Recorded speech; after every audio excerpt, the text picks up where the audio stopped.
เรียนคณะสงฆ์อำเภอดอยหลอกทุกวัดทุกรูปทุกองค์ว่าในวันที่วันที่2 เดือนมีนาเนาะพรุ่งนี้วันที่2 มีนาจะมีการเรียกว่ามอบตาตั้ง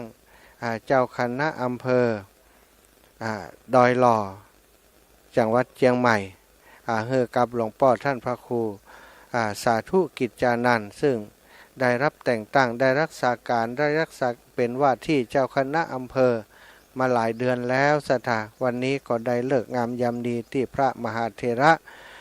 ชั้นผู้ใหญ่ก็คือพระเดชพระคุณพระพรหมเสนาบดีกรรมการมหาเถระสมาคมเจ้าคณะภาค7วัดประทุมคงคาราชวรวิหารกรุงเทพมหานครพร้อมกับมหาเถระเจ้าคณะพระสังฆาธิการจะได้เดินทางมาที่วัดพระธาตุท่านพระครูสาธุกิจจานันท์เจ้าอาวาสวัดพระธาตุดอยน้อยในวันเสาร์ที่2 มีนาคมเวลา 12.30 นาฬิกาสถานเวลา 12.30 น.หรือว่า 12.30 นาฬิกาในวันพรุ่งนี้ต่างกำนันคณะสงฆ์ข้าราชการกำนันผู้ใหญ่บ้านศรัทธาประชาชนอำเภอดอยหล่อก็จะมาถวายการต้อนรับพระเดชพระคุณท่านพระพรหมเสนาบดีซึ่งหลวงพ่อเจ้าท่านเป็นเจ้าคณะภาคเนาะเจ้าคณะภาค7วันนี้ต่างคณะสงฆ์เปิดประกาศเชิญชวนคือกับคณะสงฆ์ในอำเภอดอยหล่อได้มาจัดสถานที่เตรียมงานถวายการต้อนรับหลวงพ่อเจ้าคณะภาค7ในพิธีมอบตาตั้งเจ้าคณะอำเภอดอยหล่อณพระธาตุดอยน้อยอาตมาภาพก็เลยได้เดินทางจากอำเภอวังเหนือมาเมื่อตะวันแล้วศรัทธามาพักอยู่ที่วัดฝ่ายหินสถานีวิทยุ 104.50 เมกะเฮิรตซ์มากราบมาสาครูบาอาจารย์ท่านพระครูสมุวิสุวัตรวรกิจโจซึ่งท่านอาจารย์ก็ได้เมตตาแนะนำเรื่องการถ่ายทอดพิธีในวันพรุ่งนี้ให้กับอาตมาภาพได้มอบหมายให้อาตมาภาพนั้นได้มาถ่ายทอดภาพและเสียงจากสถานที่ทำกิจกรรมในวันพรุ่งนี้เพื่อจะส่งไปยังสถานีวิทยุวัดฝ่ายหินก็ติดตั้งโปรแกรมกันกว่าจะเสร็จก็ประมาณเวลา 10 นาฬิกาได้เดินทางจากวัดฝ่ายหินมาถึงที่วัดพระธาตุดอยน้อยกับป้าครูบาอาจารย์หลายรูปหลายองค์ได้เมตตามาเตรียมงานได้มาจัดสถานที่เพื่อจะถวายต้อนรับครูบาอาจารย์ซึ่งจะมีขึ้นในวันพรุ่งนี้ศรัทธาอีป่ออีแม่ทั้งหลายได้มาหันการทำงานของคณะสงฆ์อำเภอดอยหล่อซึ่งมีความสมัครสมานมีความสามัคคีร่วมจิตร่วมใจเป็นหนึ่งเดียวเป็นอันหนึ่งอันเดียวกันช่วยกันเตรียมงานพ่องกอบอันจัดสถานที่กลางโต๊ะกลางเก้าอี้ต่างๆบางพ่องก็ช่วยกันประดับดอกดวงไผ่มีความสามารถอันใดก็ช่วยกันเนาะเป็นบรรยากาศที่คุ้นเคยทุกครั้งที่อาตมาได้เดินทางมาช่วยงานครูบาอาจารย์ที่อำเภอดอยหล่อก็มักจะได้หันภาพอย่างนี้เป็นประจำศรัทธาญาติโยมครูบาอาจารย์ที่นี่นั้นมีความสมัครสมานสามัคคีกันเป็นอันดีเนาะช่วยงานกันโดยที่บ่ต้องให้หลวงพ่อหรือว่าไผ่ได้ใจสอยทำกันเองโดยที่บ่ต้องมีไผ่มาบัญชาการและหูงานกันนี่เป็นการม่วนเนาะช่วยงานกันวันนี้อาตมาภาพก็จะมาประจำการดูแลเรื่องการถ่ายทอดภาพถ่ายทอดเสียงให้กับครูบาอาจารย์ซึ่งเปิ้นก็จะอยู่สำนักงานที่จะเกาะสัญญาณก็อยู่ที่วัดฝ่ายหินเนอะท่านอาจารย์พระครูสมุวิสุวัตรวรกิจโจได้เชื่อมสัญญาณเพื่อจะปล่อยสัญญาณออกไปทางช่องทางต่างๆ YouTube ก็ศรัทธาติดตามที่ YouTube ของวัดฝ่ายหิน Facebook ไลฟ์ของวัดฝ่ายหินเนาะหรือว่าจะติดตามที่ของอาตมาก็ได้ ศรัทธาบ่มีวิทยุฟังบ่ได้ฟังทางวิทยุเนาะฟังจากดูและฟังจากทาง Facebook ไลฟ์ของอาตมาภาพซึ่งอาตมาภาพก็จะทำการถ่ายทอดเท่าที่จะสามารถอำนวยการและว่าทำได้เนาะพอจะทำได้ก็จะทำเพื่อจะสนองงานครูบาอาจารย์ตามที่ได้รับมอบหมายเอาละศรัทธาได้เข้ารายการมาในวันนี้ก็ต้องขอบคุณกับศรัทธาญาติโยมทุกที่ทุกแห่งสถานีวิทยุที่รับสัญญาณในช่วงนี้ทุกที่ทุกแห่งเนอะทุกที่ทุกแห่งสถานีวิทยุ 106.50 เมกะเฮิรตซ์ที่ลำปางวิทยาลัยส่งนครลำปางก็เชื่อมสัญญาณลิงก์สัญญาณไปออกอากาศที่ลำปางตัวพี่น้องทางลำปางเนอะวันนี้หนีมาเชียงใหม่บ่ได้มาแอวมาแหวงมาเล่นบ่ได้เนอะจริงๆแล้วถ้าอยู่ลำปางก็จะต้องไปช่วยงานครูบาอาจารย์ที่วิทยาลัยสงฆ์นครลำปางซึ่งมีงานพระราชทานเพลิงศพพระเดชพระคุณหลวงปู่พระราชธรรมาลังการเป็นงานออกเมนเนาะขณะนี้ได้ตั้งศพหลวงปู่เจ้าบำเพ็ญกุศลที่วิทยาลัยสงฆ์นครลำปางได้เคลื่อนย้ายอัญเชิญสรีระสังขารของหลวงปู่ได้มาถึงที่วัดที่วิทยาลัยสงฆ์นครลำปางเมื่อวันที่27ที่ผ่านมาศรัทธาญาติโยมก็เมื่อมาถึงแล้วเนาะตั้งครอบครัวตั้งคณะทำงานของคลื่นสีขาวแล้วก็แฟนรายการ106.50 เมกะเฮิรตซ์ก็ได้ร่วมกันเป็นเจ้าภาพวันนั้นในวันที่27ที่ผ่านมาก็มีเทศตั้งธรรมหลวงเทศมหาจารย์13กันเป็นการแสดงพระธรรมเทศนาเทศมหาจารย์แบบประยุกต์ซึ่งการเทศประยุกต์นั้นก็พอดีมีครูบาอาจารย์นักจัดรายการในครอบครัวของเฮานี่เองครอบครัวคลื่นสีขาวของเฮาก็คือท่านอาจารย์เสน่ห์กาหลงเป็นพระนักจัดรายการที่มีความรู้ความสามารถหลายด้านเปิ้นเทศประยุกต์ได้เก่งมากๆเลยศรัทธาญาติโยมบนนั้นเทศประยุกต์ทำอย่างใดก็เทศเทศทำมหาจารย์13กันโดยใช้คาถาปันคาถาบาลีเนาะที่เป็นต้นคาถาของแต่ละกันมาเทศจากนั้นท่านอาจารย์เปิ้นก็ใช้วิธีการบรรยายนะบรรยายขยายความแต่ละกันมีการแสดงประกอบโดยศรัทธามีการแสดงของเปิ่นห้องว่าทีมงานเนาะทีมงานซึ่งส่วนใหญ่ก็เป็นจังซอในคณะของท่านอาจารย์เสน่ห์กาหลงนั่นเองมาแสดงประกอบเรียกน้ำตาจากแฟนรายการแฟนคลับของท่านอาจารย์ได้ที่เปิ่นไปฟังเทศกันบางผ่องก็ให้นะศรัทธาเอาผ้าเช็ดน้ำมาซับน้ำตากันอาตมาก็นั่งพอเปิ่นอยู่แต่ว่าบ่กล้าพอนักแสดงนักต่อใดศรัทธาถ้าพอก็จะให้ด้วยเขานะเป็นคนขี้ให้เหมือนกันเนาะก็พอแบบพอไปด้วยพองานอย่างอื่นงานในห้านตัวพอตรงนั้นตรงนี้ถ้าบ่อันนี้มันจะให้โดยเขาศรัทธาเขาแสดงดีตะแล้วก็มีการเทศที่ทำให้ศรัทธาญาติโยมได้ฟังแล้วก็เกิดความประทับใจเนาะประทับใจในการเทศของทีมงานที่เปิดได้ไปเป็นองค์แสดงพระธรรมเทศนาวันนั้นมีศรัทธาญาติโยมคลื่นสีขาวครอบครัวคลื่นสีขาวของเฮาตลอดถึงศรัทธาญาติโยมพี่น้องตังลำปางได้หายห้อมกันเทศมาทำให้งานในการจัดแสดงพระธรรมเทศนาวันนั้นก็ได้ปัจจัยมาสนับสนุนร่วมบุญกับคณะที่เปิ่นมาเทศวันนั้นได้จ่ายกะนักแสดงนอกจากซอน้อยจังซอที่มาร่วมการแสดงนั้นเป็นก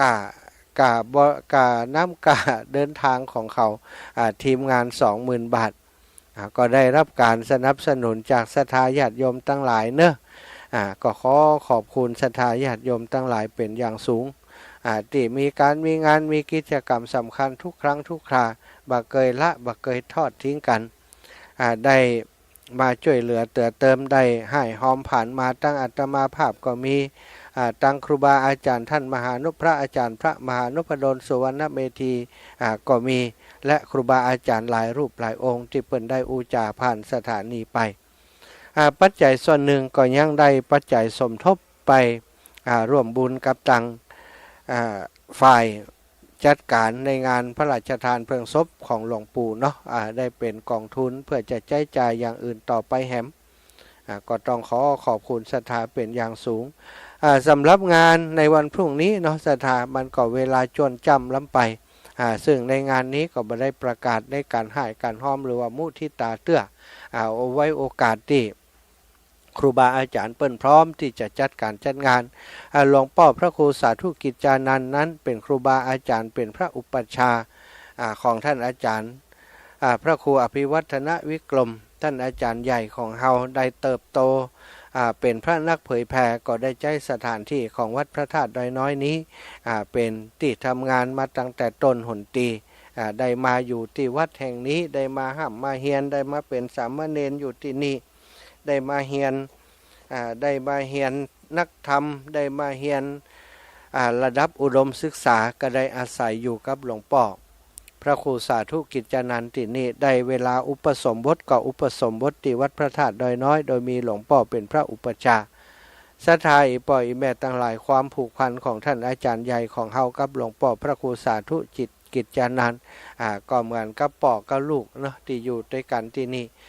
ปัจจุบันนี้หลวงพ่อได้รับมอบหมายได้รับการแต่งตั้งเป็นพระธุระทางศาสนาในอำเภอดอยหล่อของเฮานี้ก็คือได้รับแต่งตั้งเป็นเจ้าคณะอำเภอดอยหล่อจังหวัดเชียงใหม่ได้รักษาการมาเป็นเวลาหลายเดือนแล้วศรัทธาญาติโยมจนถึงวันนี้เนาะต่างอำเภอต่างๆที่มีวาระครบการเกษียณของเจ้าคณะอำเภอและเจ้าคณะตำบลต่างๆก็ได้รับการแต่งตั้งในวันพรุ่งนี้เหมือนกันเนาะหลวงพ่อเฮาก็ได้รับการแต่งตั้งในวันพรุ่งนี้จะได้มีการทำพิธีต้อนรับพระมหาเถระพระพรหมเสนาบดีเจ้าคณะภาค7วัดประทุมคงคาวรวิหารกรรมการมหาเถระสมาคมจะได้เมตตามาเป็นองค์มอบแต่งตั้งเจ้าคณะอำเภอในคราวครั้งนี้พร้อมกับพระมหาเถระผู้ติดตามทั้งหลายศรัทธาญาติโยมพี่น้องตังสันป่าตองตังจอมตองตังดอยหล่อเนาะตังแม่วางไกลๆกันนี่เนอะตังแม่แจมก็บ่ไกลนะตังแม่แจมตังสะเมิงเนาะหรือว่าตังในตัวเมืองเชียงใหม่ของเฮาขณะนี้ก็คงจะฟังรายการอยู่ในพื้นที่อำเภอเมืองอำเภอสันกำแพงอำเภอดอยสะเก็ดอำเภอแม่ริมอำเภอแม่แตงเนาะอำเภอสารปี บ้านโฮงป่าซางแถวนี้ได้ยินรายการนี้ได้ฟังที่อาตมาสนทนาอยู่ในรายการนี้ศรัทธาอีป่ออีเมตตั้งหลายเนอท่านหลวงพ่อท่านพระครูสาธุกิจจานันท์และท่านอาจารย์พระครูอภิวัฒนวิกรมได้แจ้งบอกกับอาตมาว่าอูเอิญเชิญชวนศรัทธาญาติโยมมาร่วมบุญด้วยกันเนาะมากินหอมต่อมม่วนตอนรับพระมหาเถระโดยการพิธีจะเริ่ม 12:30 นาทีก็คงสบายกับการเดินทางของศรัทธาเดินทางมาจากตั้งเชียงใหม่ก็ดีตั้งอำเภอไก่ก็มาตันเนาะศรัทธาพี่น้องทั้งหลายมาสัก 18-9 โมงก็ตันมาถึงถ้าอยู่ไกลก็มาสัก8 โมงเช้าก็เดินทางมาก็พอดีละเนาะตั้งลำปางก็ยังสามารถเดินทางมาได้เลยเนาะพี่น้องตั้งลำปางเอิญไปหาตัวเหมือนกันไผ่ที่สามารถสะดวกจะเดินทางมาร่วมบุญร่วมแสดงความยินดีกับหลวงพ่อในครั้งนี้ก็ขอเรียนเชิญเนอะนอกจากนั้นบัดเจ้าแต่หลวงพ่ออย่างเดียวเนาะพระเถระผู้ใหญ่ของอำเภอดอยหล่อพระสังฆาธิการของอำเภอดอยหล่อที่ได้รับการแต่งตั้งใหม่ๆนี้ก็มีหลายรูปหลายองค์หนึ่งในนั้นก็คืออาจารย์ใหญ่ของเฮาจำเป็นพระธุระทางศาสนาได้รับมอบหมายจากหลวงพ่อจังหวัดและหลวงพ่ออำเภอหลวงพ่อพระครูสาธุกิจจานันท์เพื่อได้ขึ้นมาดูแลงานการปกครองโดยได้มาเป็นรองเจ้าคณะอำเภอดอยหล่อศรัทธาอีป่อยอีแม่เฮ้ยเนาะไผ ภาระหน้าที่ก็มีนักมีหลายขนาดเป็นพอคลื่นสีขาวที่ผ่านมาบ่ได้รับตำแหน่งเจ้าคณะตำบลก็บ่ได้เป็นนะที่ผ่านมาเป็นเจ้าคณะตำบลแหมมาเป็นรองเลขาเจ้าคณะอำเภอแหมบัดเดียวขยับขึ้นมาเป็นรองเจ้าคณะอำเภองานก็นักหนาปะปานก็เป็นตาดีอินดูท่านอาจารย์เนาะที่จะต้องรับภาระธุระทางศาสนาหลายด้านหลายประการที่จะต้องทำแต่เนี้ยอย่างใดมันพระสงฆ์นี่เป็นว่าอายุพรรษาการสูงขึ้นปารมีนักขึ้นก็ต้องรับผิดชอบงานนักขึ้นแตกต่างกับเจ้าบ้านนะสถาตอนเป็นหนุ่มเป็นกำเปิ่นใจการใช้งานดีปะทะตอนเฒ่าตอนแก่เปิ่นได้พักแต่พระสงฆ์เนี่ยนะสถาจะไปได้พักแหมเตือก็คืออายุ80นั่นถ้าอายุแบบ80บัดได้พักสถา60ได้พักแล้วพระสงฆ์นี่70-80ปุ่นน่ะได้พักก็ถือว่ายิ่งอายุพรรษาการสูงขึ้นนักขึ้นภาระธุระทางศาสนาที่จะต้องรับผิดชอบก็จะมีฮักนักขึ้นสูงขึ้นนักขึ้นเช่นเดียวกันเนาะก็ขอเป็นกำลังใจให้ครูบาอาจารย์เนอะครับครูบาอาจารย์ท่านพระครูสาธุกิจจานันท์พระครูอภิวัฒนวิกรมและพระสงฆ์องค์สังฆเจ้าทุกรูปทุกองค์ที่จะได้รับการแต่งตั้งในคราวเดียวกันนี้ในวันพรุ่งนี้เนาะหลายตำแหน่งด้วยกันวันนี้ก็บอกประกาศเตือนเพราะยังบอกเป็นทางการเตือนเนอะสถาประกาศคร่าวๆเล็กๆน้อยๆเท่านี้ก่อนเนาะท่านอาจารย์วันใหม่นี้ท่านพระธนัญชาวรยาโนก็ได้ขยับขึ้นมาเนาะมาช่วยงานครูบาอาจารย์เป็นทีมงานเป็นรองเลขานุการของเจ้าคณะอำเภอดอยหล่อขึ้นมาทำหน้าที่เป็นรองเลขานุการเจ้าคณะอำเภอก็จำเป็นต้องสนองงานครูบาอาจารย์แล้ว เป็นงานของตั้งคณะสงฆ์ก็มีงานแบบนี้เด้อสถานที่จะต้องช่วยดูแลเกื้อกูลหนุนช่วยกันในงานของคณะสงฆ์วันนี้สถาอีปออีแม่ตั้งหลายอยู่ตั้งใดก็ดีเนอะได้ยินเสียงนี้แล้วก็ถือว่าอาตมาภาพและครูบาอาจารย์ได้ปลอกกล่าวข่าวบุญให้ท่านทั้งหลายได้รับทราบแล้วว่าครูบาอาจารย์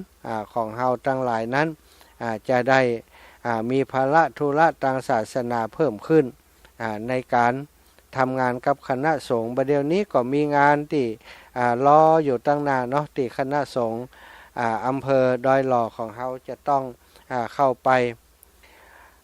ดำเนินการหรือว่าขับเคลื่อนงานในครั้งนี้ก็คือพุทธมณฑลอำเภอดอยหล่อจังหวัดเชียงใหม่ที่จะสร้างขึ้นที่อำเภอดอยหล่อตอนนี้ได้กำหนดเนื้อที่กำหนดพื้นที่ในการที่จะสร้างพุทธมณฑลแล้วสถาอีปออีแม่ทั้งหลายก็คงจะแหมบะเมินแล้วเนาะก็จะเริ่มดำเนินการในการก่อสร้างในการทำกิจกรรมต่างๆในการทำกิจกรรมต่างๆนี่เป็นสปอร์ตจากทางสถานีวิทยุขอดูสักหน่อยเนอะสปอร์ตเป็นสปอร์ตรู้สึกว่าจะเป็นสปอร์ตของสถานีวิทยุวิทยาลัยสงฆ์นครลำปางอันนี้เป็นนั่นถ่ายทอดสดโลเนาะบัจจัยสปอร์ตสักครับขอดูสปอร์ตกันเนอะเป็นสปอร์ตงานสปอร์ตพระป่าพุทธมณฑลขออนุญาตเปิดให้สถาได้ฟังจะมีการสร้างพุทธมณฑลเปิ่นจะสร้างที่ไหนอย่างใดเนาะรายละเอียดมีอย่างใดพ้องเอาสถาติดตามรับฟังด้วยเนอะ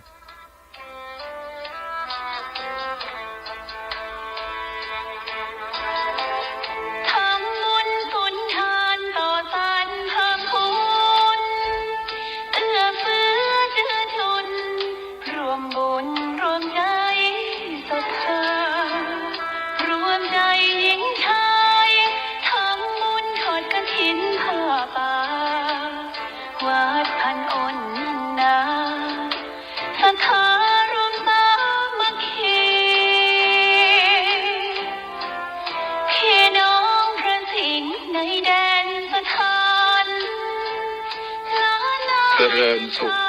ศรัทธาสาธุชนพุทธบริษัททุกท่าน วัดพันอ้นขอเชิญทุกท่านรวมใจเป็นหนึ่งเดียวเพื่อทำบุญทอดพระป่าสามัคคีร่วมกันสร้างพุทธมณฑลจังหวัดเชียงใหม่ตั้งอยู่ที่บ้านโคกเสือตำบลดอยหล่ออำเภอดอยหล่อจังหวัดเชียงใหม่ในเนื้อที่190 ไร่กำหนดทอดพระป่าสามัคคีในวันพุธที่12 มิถุนายน 2567 เวลา 14 นาฬิกา ณ ศาลาอเนกประสงค์ อมรธรรมทัศน์ศรัทธาอุปถัมภ์โดยวัดพันอ้นรับเป็นเจ้าภาพสร้างอาคาร2 หลังคือ 1. อาคารสำนักงานพุทธมณฑลจังหวัดเชียงใหม่ขนาดกว้าง12 เมตรยาว16 เมตร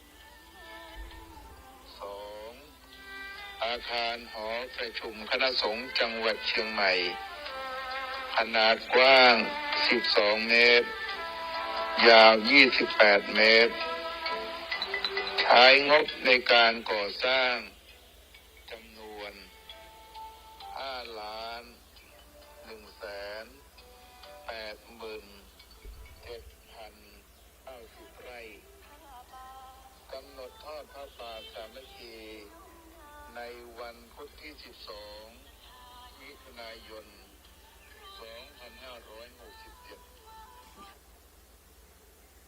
2567ศรัทธาตอนนี้ฟังจากตังพุทธ ท่านอาจารย์เปิดอยู่ก็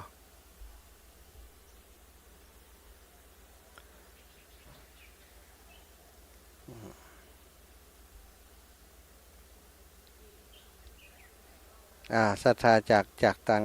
ขอฟังจากตังนี่จิตอนนี้ตังฝ่ายเห็นเปิดสปอร์ตอยู่ก็ศรัทธาญาติโยมเด้อพอดีหันท่านอาจารย์เพิ่นมาดูตั้งหน้า Facebook ของอาตมาเนาะบอกว่าเพิ่นเปิดไปแล้วยังขอฟังจากในนี้ดูครับ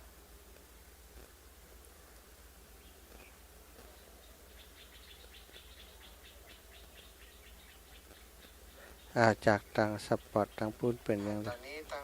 อ๋อโอเคศรัทธาญาติโยมทั้งหลายเนอะ ก็จะมีงานประเมินนานนี้แล้วเนาะที่วัดพันอ้นนี่นะเดี๋ยวก่อยศึกษาระบบกรรมเนอะตอนนี้อาตมาออกอากาศอยู่แล้วก็ตังท่านอาจารย์ใหญ่เพื่อนได้เอาโปรแกรมสำหรับเป็นสปอร์ตของพุทธมณฑลจังหวัดเชียงใหม่เข้ามาใส่ไว้เอามาแปะไว้หันนะถ้าวันหลังจะถามเปิ้นวิธีเปิดอย่างไรถ้าเปิดแล้วก็มันเสียงมันจะชัดกว่าเตียอาตมาเปิดจากมือถือแล้วก็เอามาจ่อที่ไมค์เนาะตะกี้ก็ใช้วิธีเปิดมือถือแล้วมาจ่อที่ไมค์อันนั้นก็เป็นเรื่องราวที่จะทำกันในอนาคตตั้งหน้าเนาะสถายปล่อยแม่ตั้งหลายส่วนที่ใกล้ๆนี้ก็คือวันที่3เนาะสถาวันที่3เดือนมีนาวันนี้วันที่1แล้วเนาะวันที่2วันพรุ่งนี้วันฮือแล้วนะวันที่3นี้เป็นงานพระราชทานเพลิงศพพระเดชพระคุณหลวงปู่พระราชธรรมาลังการอดีตเจ้าอาวาสวัดบุญยวาสวิหารพระอารามหลวงอดีตที่ปรึกษาเจ้าคณะจังหวัดเจ้าคณะภาค6อดีตที่ปรึกษาเจ้าคณะจังหวัดลำปางอดีตเป็นเจ้าคณะจังหวัดและก็เป็นผู้บริหารวิทยาลัยสงฆ์เป็นผู้ก่อตั้งวิทยาลัยสงฆ์นครลำปางศรัทธาสาธุชนตั้งหลายวันที่เคลื่อนศพคนมาอย่างที่ชนิดว่ามืดฟ้ามัวดินศรัทธาญาติโยมเดินด้วยกันมาเนาะตลอดเส้นทางจากที่กิโลกึ่งคนเดินเนี่ยศรัทธาเต็มถนนไปหมดเป็นกิโลกึ่งศรัทธาญาติโยมสาธุชนมาจากที่ไหนที่เป่ากันบ่ฮู้เนาะส่วนใหญ่ก็ใส่ชุดขาวกันงามศรัทธามาร่วมบุญกับหลวงปู่ในวันนั้นมีคนถามอาตมาว่าท่านอาจารย์ไปงานศพหลวงปู่ใส่ชุดใดดีนะชุดดำกับชุดขาว ถ้าจะให้อาตมาภาพแนะนำก็อยากจะหันสีขาวเนาะสีดำบางครั้งบางทีเขาใส่ไปซบของเจ้าบ้านก้าอย่างอีก็โอเคอยู่มาซบตุเจ้านี้ถ้าใส่สีขาวได้จะเป็นการดีซะเป็นสีที่มันหันและสบายตาดีเป็นความบริสุทธิ์พุทธผ่องหลวงปู่เปิ่นไปดีไปงามไปบริสุทธิ์แล้วเขาจะได้ส่งวิญญาณของเปิ่นจิตตาดวงวิญญาณของหลวงปู่ได้หันสีขาวเปิ่นจะได้โมทนานะคือศีลคือพรกับหมู่เฮาสรุปว่าอาตมาชอบสีขาวศรัทธาชอบสีใดก็แล้วแต่เตอะเนอะเอาสีขาวไปก็จะเหมาะหูเหมาะตาคนตั้งหลายดีบางผ่องก็โทรมาถามเอาสีอย่างดีท่านอาจารย์วิธีจะเริ่มตั้งแต่ตอนเจ้าเนาะศรัทธาปล่อยแบบตั้งหลายตอนเจ้าก็คือเวลาประมาณเวลา9 นาฬิกาก็สาธุชนตั้งหลายก็ไปพร้อมกันที่บริเวณกองอำนวยการศาลาพิธีในงานศพของพระเดชพระคุณหลวงปู่เมื่อไปถึงพร้อมเรียบร้อยประมาณ9 นาฬิกา 30 นาทีจะเริ่มประกอบพิธีทางศาสนาเป็นลำดับไปพระสงฆ์องค์สังฆเจ้าพระมหาเถระที่ได้รับนิมนต์จากทุกพื้นที่จากทุกอำเภอก็จะได้ไปกันศรัทธาพ่อแม่พี่น้องอาตมาภาพและครูบาอาจารย์ครอบครัวคลื่นสีขาวอาตมานี่เป็นฝ่ายประสานงานเป็นฝ่ายดำเนินการอยู่ในพื้นที่เนาะครูบาอาจารย์ที่ได้รับนิมนต์ไปก็หลายรูปหลายองค์เนาะท่านอาจารย์พระครูอภิวัตรก็ไปหลวงพ่อพระครูสาธุกิจจานันท์ก็จะไปกันต่างอำเภอในพื้นที่ภาคเหนือ8 จังหวัดภาคเหนือเนาะศรัทธาญาติโยมเพิ่นก็จะไปกันก็ขอเรียนเชิญเจริญพรศรัทธาสาธุชนทุกท่านทุกคนเนาะเอาได้ไปร่วมบุญกับงานศพของพระมหาเถระในจังหวัดลำปางซึ่งเป็นผู้ที่มีคุณูปการต่อคณะสงฆ์จังหวัดลำปางของเฮาได้พัฒนาวัดวาอารามศาสนาในจังหวัดลำปางของเฮาตลอดถึงได้มาพัฒนา ยังวิทยาลัยสงฆ์นครลำปางของเฮาโดยขอบคุณนะครับท่านอาจารย์พระครูสมุวิศวัตรวรกิจโจท่านอาจารย์ได้นำสปอร์ตผ้าป่าพุทธมณฑลมาใส่ไว้ติในโปรแกรมเนาะในโปรแกรมของสถานีวิทยุของอาตมานะขอบคุณท่านอาจารย์เป็นอย่างสูงครับบัดเดี๋ยวนี้มันเทคโนโลยีมันเจริญเพิ่นนั่งตรงวัดไฟหิน คอมพิวเตอร์อาตมาอยู่ที่อันวัดพระธาตุดอยน้อยเพิ่นเข้ามาแปลงให้ได้ศรัทธาเนาะตาติ๊บหูติ๊บตาติ๊บหูติ๊บมือติ๊บเนาะได้ทำงานกันตรงนี้เนาะก็ศรัทธาปล่อยแม่ทั้งหลายเนวันพรุ่งนี้นะที่วัดพระธาตุดอยน้อยเป็นมุทิตาแสดงความยินดีกับหลวงพ่อท่านพระครูสาธุกิจจานันท์เนื่องในโอกาสที่ได้รับแต่งตั้งเป็นเจ้าคณะอำเภอดอยหล่อจังหวัดเชียงใหม่พร้อมกับท่านอาจารย์พระครูอภิวัฒนวิกรมได้รับแต่งตั้งเป็นรองเจ้าคณะอำเภอดอยหล่อจังหวัดเชียงใหม่ในคราวเดียวกันกับพระสงฆ์องค์สังฆเจ้าในพื้นที่อำเภอดอยหล่ออีกหลายรูปหลายองค์ที่ได้รับการแต่งตั้งตามฐานานุกรมฐานานุกิจต่างๆที่ตั้งคณะสงฆ์บอกฮื้อพรุ่งนี้อาตมาภาพก็จะถ่ายทอดสดให้กับศรัทธาญาติโยมได้ติดตามโดยเนื้อผ่านทางช่องทางเนี้ยนอกทาง Facebook ไลฟ์ของอาตมาโดยแล้วก็ทางสถานีวิทยุออนไลน์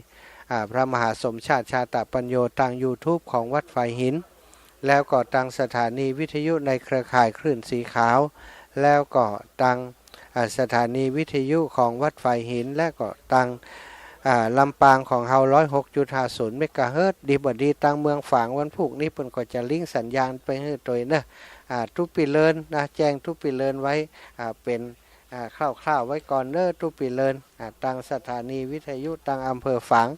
เพื่อทุกปีเลินเพิ่นจะได้เกาะสัญญาณไปศรัทธาญาติโยมตอนนี้พอเวลาแป๊บหนึ่งเนาะก็เดียวจะมีเวลา15 นาฬิกา 49 นาทีอยากจะเช็คเสียงเช็คสายจากตั้งบ้านตั้งจองฝ่ายฟังอยู่ที่ไหนตั้งใดพ่องได้ทราบข่าวสารงานบุญนี้แล้วยังนะได้แล้ว ใครจะแสดงความยินดีกับหลวงพ่อก็ดีกับท่านอาจารย์ก็ดีเอ้าใจพื้นที่ใจเวทีตรงนี้โทรมาหาได้เลยเนอะแจ้งผลการรับฟังมาก็ได้เนาะอาจจะมาสอบถามเรื่องอะไรอย่างก็เรียนเชิญเจริญพรได้เลย0808844173เนอะสถานต่างหลาย0808844173ก็เดียว4 โมงจะมีการถ่ายทอดการ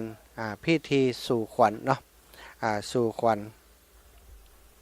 แม่ศรีธรป่าไผ่สันทรายเจริญพรอีแม่เจ้าจะคืนนอนไหน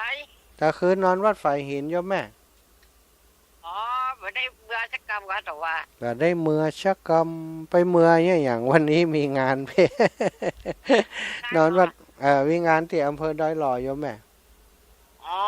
นอนบึดนอนแหมคืนเนาะเจ้าแม่บึดก็จะนอนแหมคืนเจ้าเอาไม้เพนได้หมดครับเจ้าแม่เนี่ยหัดตัดตัวเด้อเจ้าโยมแม่เจ้าไม่คือได้ปิดวัดปิดไอเด้อเจ้าโยมแม่เจ้าเจ้าสาธุสาธุเนอะกระเดียวก็ประมาณ4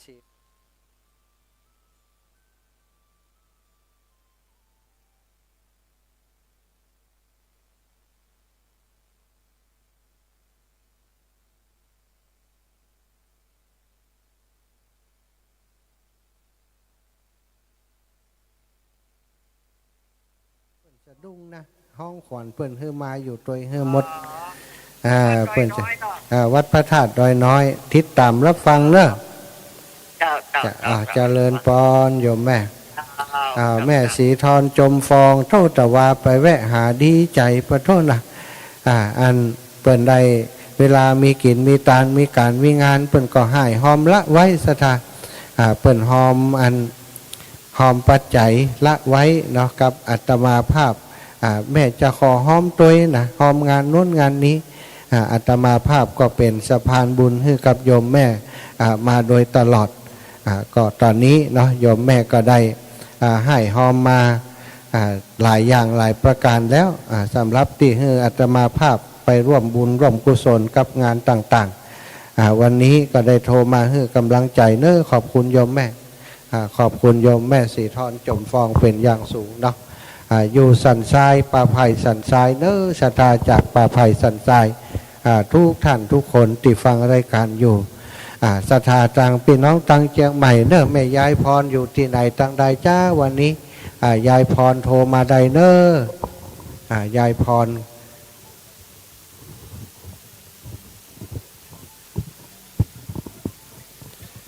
จากลำปางสายนี้จากลำปางแม่กาบแก้วศรีอินแก้วจากลำปางเจริญพรแม่ไปหลายจังหวัดแต่ว่าเจ้าเป็นพระ3 จังหวัดภาคเหนือเชียงใหม่เชียงรายลำปางเตียวไปผู้ไปงานหลวงปู่ก่อนเจ้าผู้น่ะไป21ปุ่นน่ะ21ไหน21ไปปุ่นน่ะเมืองฝางนะเจ้าไปเนอะวันพุธที่งานหลวงปู่เจ้าหันไล่สดกาหันก็อินดูประตูหันยิ่งยงมาใครให้ประตู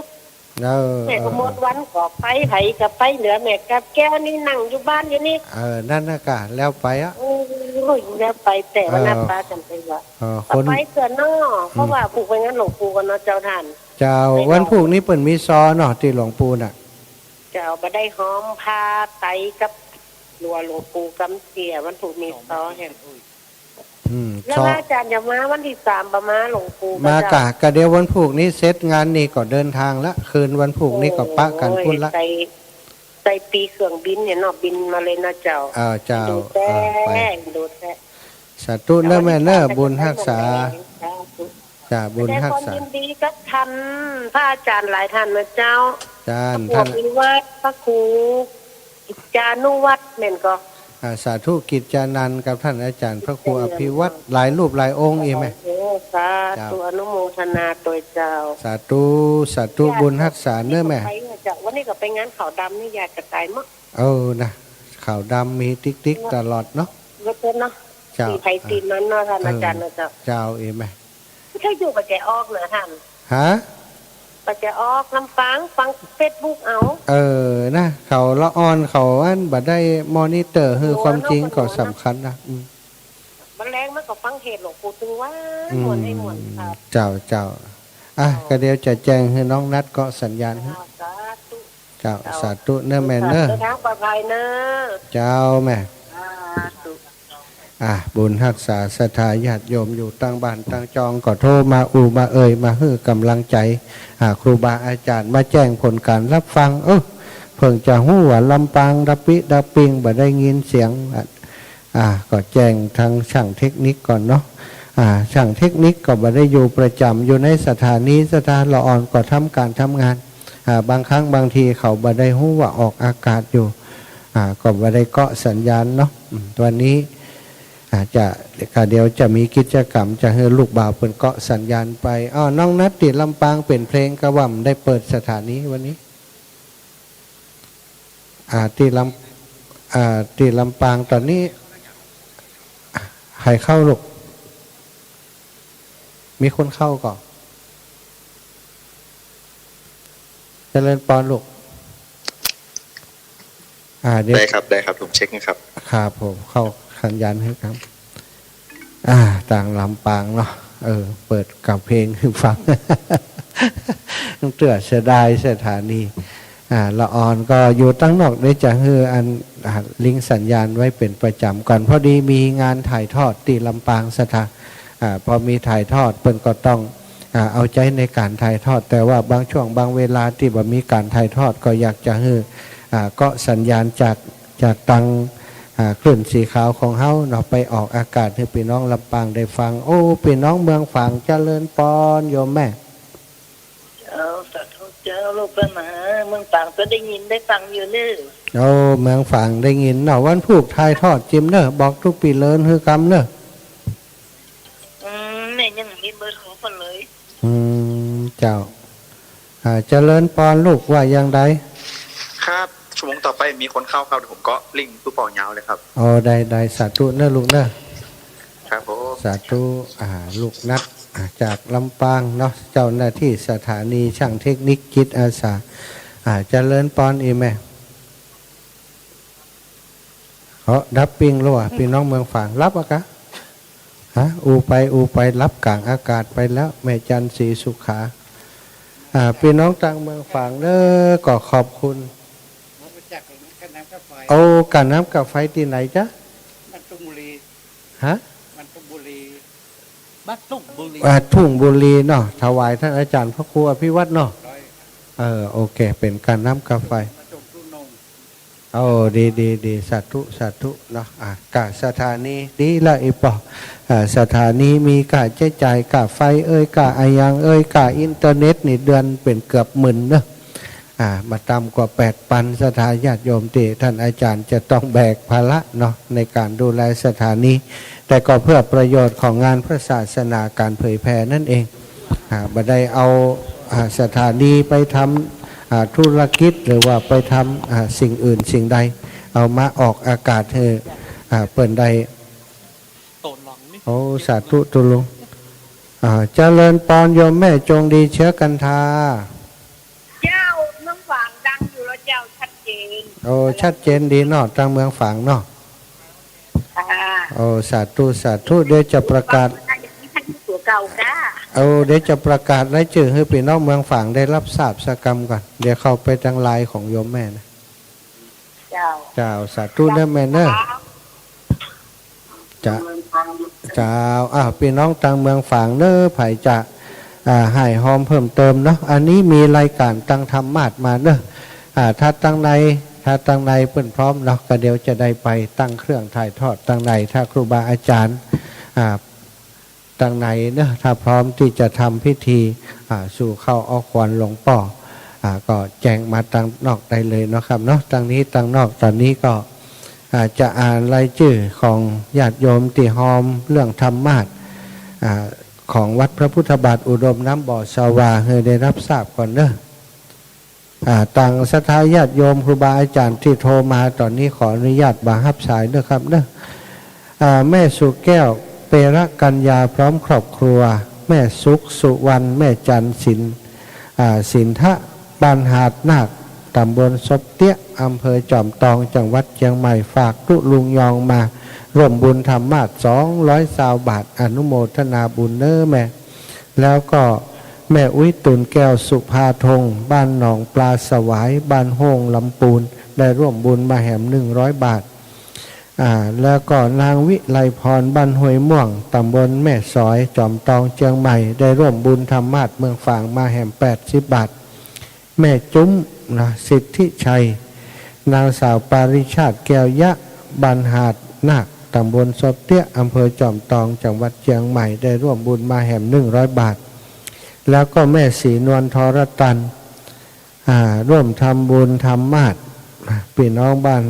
ตาโจกเนาะหมู่ที่10ดอยหล่อร่วมบุญมา200 บาทแม่ก็ต้องขอบคุณกับศรัทธาญาติโยมทุกท่านทุกคนเนอะที่ให้หอมผ่านครับตุลุงมา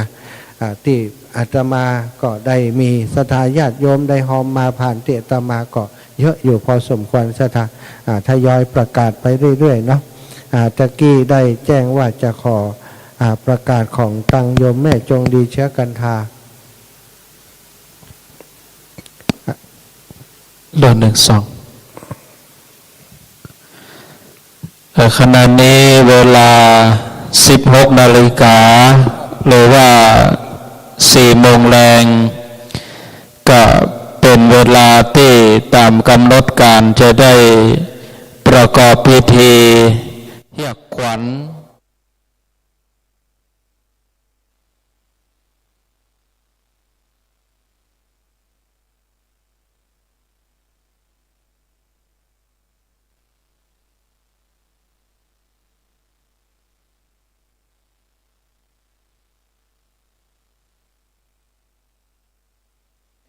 ถ้าหากว่า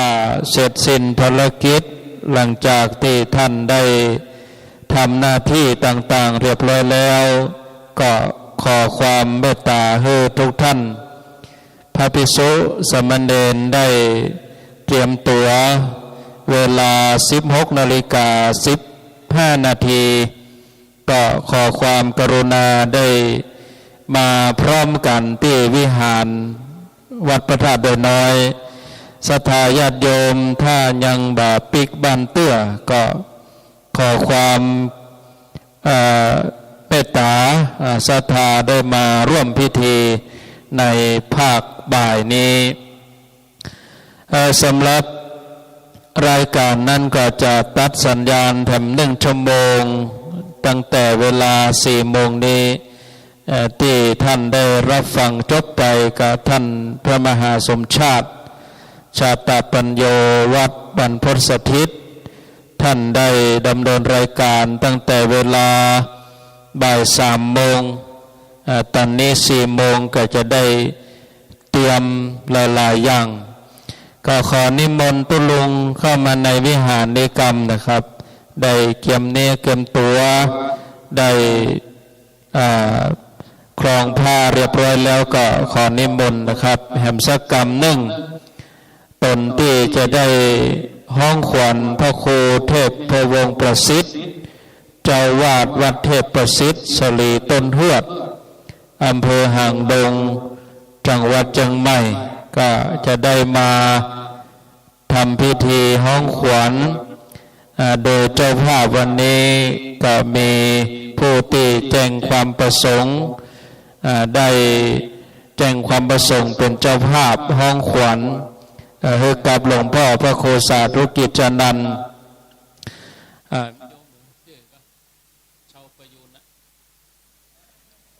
คุณพองพันธ์ชาวประยูนท่านได้แจ้งความประสงค์ในการเป็นเจ้าภาพห้องขวัญในภาคค่ำก็จะเริ่มพิธีทำสักกรรม1นิมนต์ตุลุงมาประชาสัมพันธ์ในเวลานี้ก่อนที่จะพิธีจะเริ่มนี้ก่อน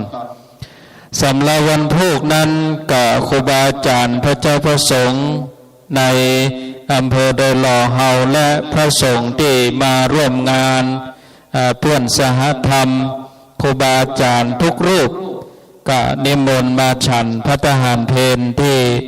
วัดพระธาตุดอยน้อยนะครับ วันพรุ่งนี้เวลา 11 นาฬิกา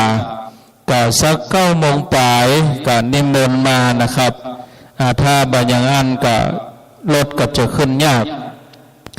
ก็ขอความร่วมมือกับครูบาอาจารย์พระเจ้าประสงค์วันพรุ่งนี้ในส่วนของที่จอดรถลานจอดรถบริเวณที่หน้าอนุสาวรีย์ครูบาพรหมาพรหมจักโก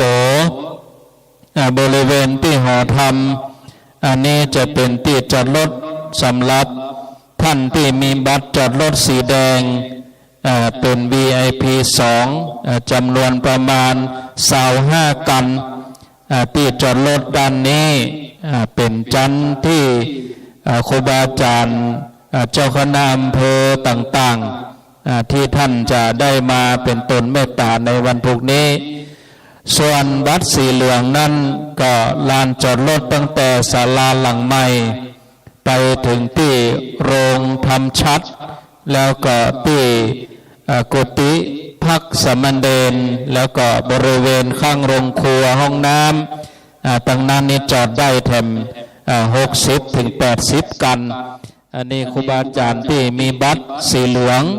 กับ VIP 2 VIP 1ส่วนที่หน้าห้องสมุดแล้วก็ที่หอระฆังบริเวณที่หน้ากุฏิ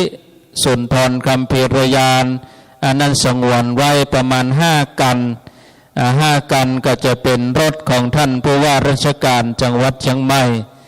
ส่วนราชการติดตามมา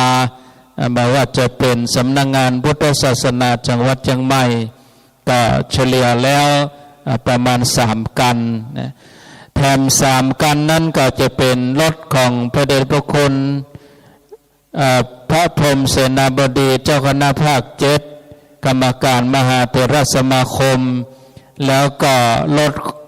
ผู้ติดตามโดยเฉพาะพระมหาเถระพระเดชพระคุณพระเทพปริยัติติปรึกษาเจ้าคณะภาค7แล้วก็รถของพระเดชพระคุณพระเทพมังคลาจารย์เจ้าคณะจังหวัดเชียงใหม่วัดท่าตอนอันนี้3 กันกับตังบนที่หอระฆังก็คงจะได้เพียง6 กันรถคณะของท่านผู้ว่าราชการจังหวัดเชียงใหม่3 กันแล้วก็รถคณะของพระเดชพระคุณพระพรหมเสนาบดีที่ปรึกษาเจ้าคณะภาค7แล้วก็เจ้าคณะจังหวัดเชียงใหม่แถมอันนี้รวมแถม3 กันคือฝ่ายคฤหัสถ์นี่มี3 กันฝ่ายพระสงฆ์มหาเถระประธานสงฆ์ในพิธี3 กันอันนี้เฉพาะชั้นบนดังนั้นพระสงฆ์สมณเณรเฮาวันพรุ่งนี้ก็เวลา11 นาฬิกาก็นิมนต์มาฉันภัตตาหารเพลเวลาเที่ยงครึ่งเราก็จะได้เริ่มการตั้งขบวนลูกเนนวัดพระธาตุดอยน้อยก็เสาะศาสตร์ไว้กรรมเนาะศาสตร์ขี้ผืนเราก็เอากลางไว้ก่อนก็ได้กะไว้ใจขี้ผืนตั้งแต่หน้ากุฏิหลวงพ่อบริเวณที่เฮาก็อยากกลางปูศาสตร์ที่ต้นไม้สักที่เฮากินน้ำดื่มบริเวณที่หน้ากุฏิหลวงพ่อแล้วก็มาถึงหน้าวิหารจะใจศาสตร์ขี้ผืนก็เสาะไว้กลางไว้ก่อนก็ได้ตอนนี้จะใจขี้ผืนก็กลางไว้แล้วก็ม้วนเก็บไว้วันพุธเวลาเที่ยงเกิงก็ปูศาสตร์ตามนี้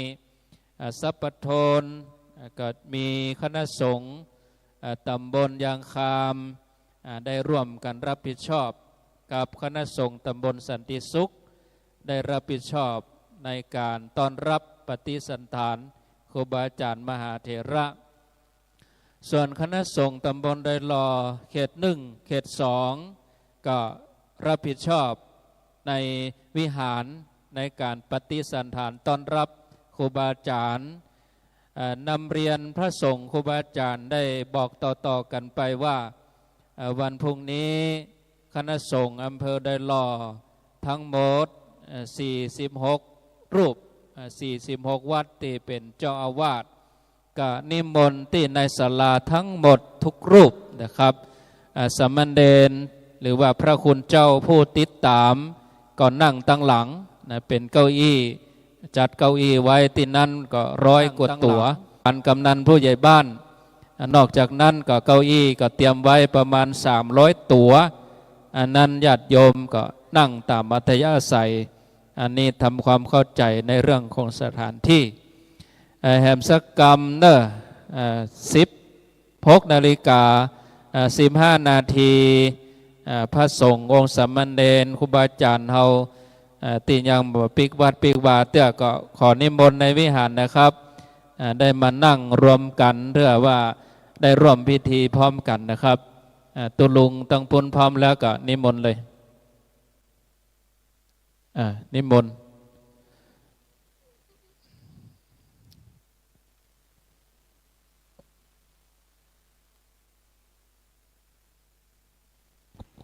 เลยสองก็ขอความนอบน้อมแด่พระรัตนตรัย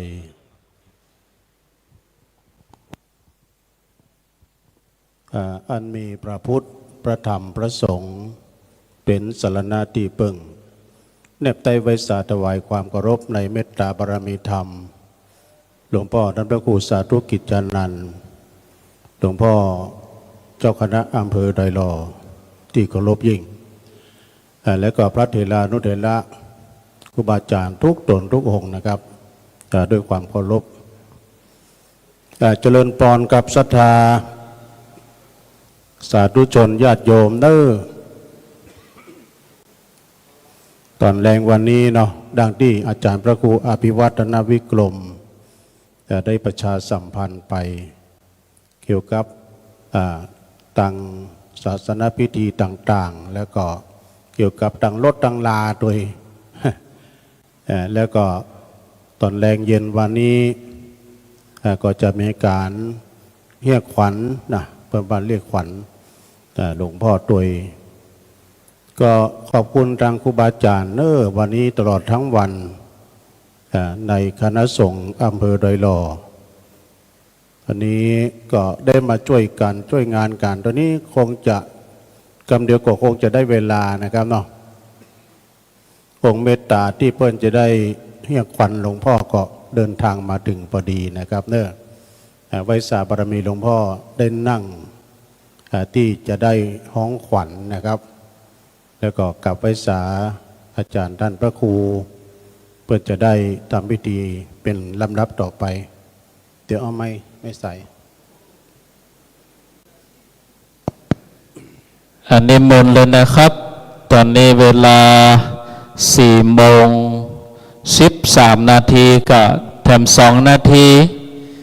นิมนต์ครูบาอาจารย์ว่าที่พระฐานานุกรม2-3 รูปแล้วก็พระสงฆ์ที่ยังมาปิกเตื้อนะครับขอนิมนต์นะครับมานั่งตัวหลวงพ่อในวิหารนี้นะครับพระสงฆ์ครูบาอาจารย์นะครับนิมนต์เลยนะครับ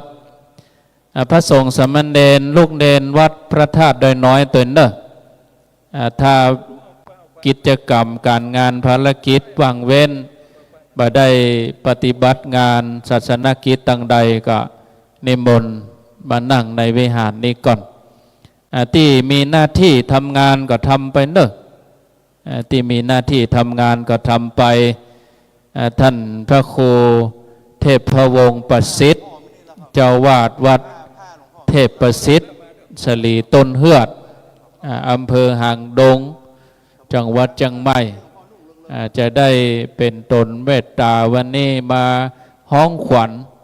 ให้กับหลวงพ่อพระครูสาธุกิจจานันท์ก็ขอนิมนต์นะครับพระสงฆ์ศรัทธาถ้าบ่ปิกบ้านเตื้อก็เชิญเนอะศรัทธาญาติโยมเฮาเดี๋ยวสักกรรมจะเริ่มพิธีแล้ว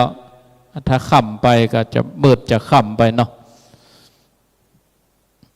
พระท่านพระครูเทพพวงศ์ประสิทธิ์เจ้าวาดวัดเทพประสิทธิ์นี่เป็นตนนักเตะตัวเนาะนักเตะตัวห้องขวัญตัวนี่เสียงดีเวนตานตัวนะ แล้วก็ที่ในหมู่บ้านเพิ่นก็มีแห่คณะแห่สลีต้นเฮือดคณะแห่ปีปาดกองวงอันนี้แห่ก็ม่วนแห่ดนตรีพื้นเมืองแห่บรรเลงที่แห่ก็ม่วนตัวเจ้าหลวงก็เตดม่วนเนาะได้อนุรักษ์วัฒนธรรมอนุรักษ์หีดเก่าโบราณตัวลงตั้งปุ้นมีไม้ก็เอาไม้ตั้งปุ้นอูไปก่อนแหมสักกรรมยังบ่พร้อมเตือนหลวงพ่อไปธุระกรรมเดียวแต่ปุ้นพร้อมก็เอาไม้ตั้งปุ้นมันเงียบเสียงมันเงียบ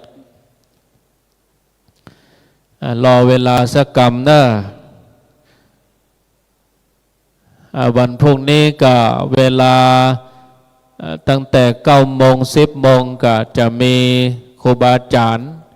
พระเจ้าประสงค์เพิ่นจะเดินทางมาวันพรุ่งนี้ก็หลายตนเฉพาะที่เป็นตนเมตตานะก็80 กว่ารูปละอันนี้มนเลยตอนนี้ก็รอหลวงพ่อสักกำเนาะหลวงพ่อได้เดินทางไปบนกุฏิกำเดียว ลูกเนรก็ที่ทำงานก็ทำไปตนเมตตาที่จะมาร่วมบอกว่าจะเป็น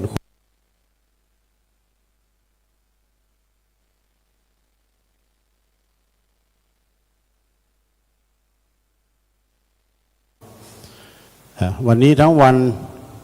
ครูบาอาจารย์เพื่อก็บอดตอดทุนละไปไหน ตึงตู้หนุ่มเน้นน้อยช่วยกันเต็มที่ที่วัดพระธาตุดอยน้อยตลอดถึงคณะศรัทธาโดยแต่ว่าไปวันนี้นี่จะตุกเลยว่าวันผู้ก่อนเพราะวันนี้เป็นวันห้างวันดาต้องขอบคุณตั้งคณะครูบาอาจารย์ตุปี้ก็เนาะที่เปิดมาแป่งดอกแป่งดวงเป็นที่สวยที่งามเป็นที่เหมาะก็เป็นสมเกียรติเนาะที่พระมหาเถระเป็นว่าจ้างเหยียบนาพระมหาเถระครูบาอาจารย์ได้เยี่ยมวัดเป็นมงคลอย่างยิ่งเน้อเอาแล้วเนาะตอนนี้ คงจะได้เวลาหลวงพ่อมาพอดีอาจารย์ท่านพระครูเปิ้นจะได้ห้ามในการเฮียขวัญกันต่อไปดังได้รับประวัติของเปิ้นเบื้องต้นเปิ้นเป็นผู้ที่อนุรักษ์รักษาวัฒนธรรม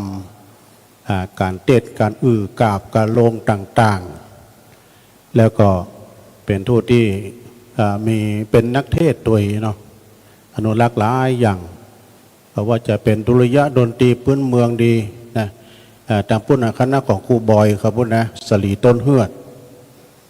สถาญาติโยมอยู่ทั้งบ้านต่างจองก็สามารถรับฟังได้เนื้อรับฟังได้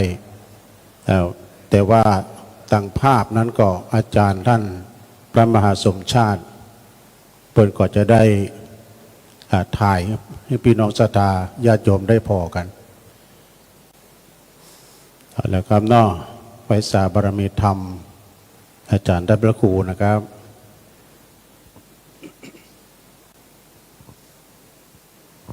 ลุงเนนก็เกียมน้ำไว้เนอร์เกียมน้ำอุ่นน้ำฮ้อนไว้ใจเสียง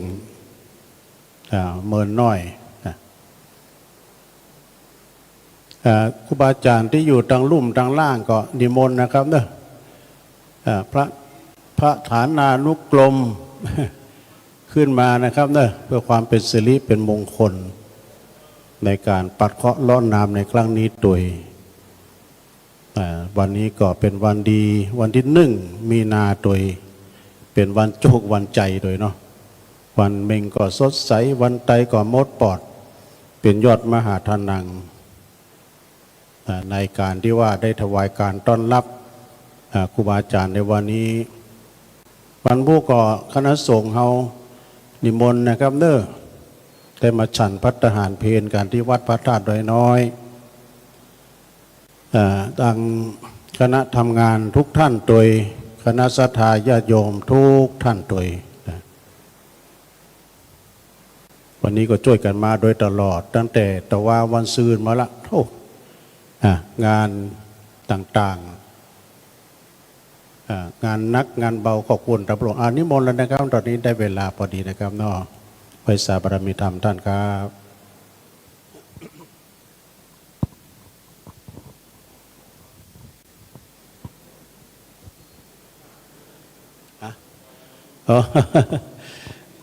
หันถ้าอาจารย์ก็งอกหัวนึกว่าเพื่อนจะเอาเลยเพื่อนรอส้มปล่อยกำเดียวรอความพร้อมกำเดียวกันเด้อศรัทธาญาติโยมทั้งหลาย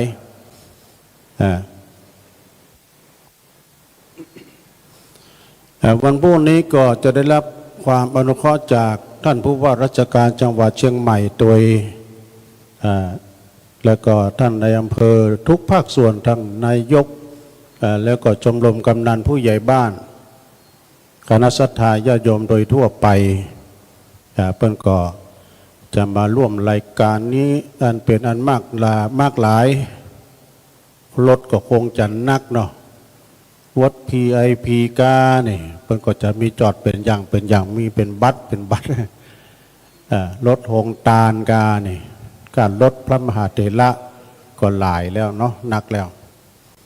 เพราะนั้นก็ศรัทธาญาติโยมเนาะตะกี้ท่านอาจารย์ท่านพระมหาสมชาติก็ได้ออกรายการไปตอนนี้ก็รอ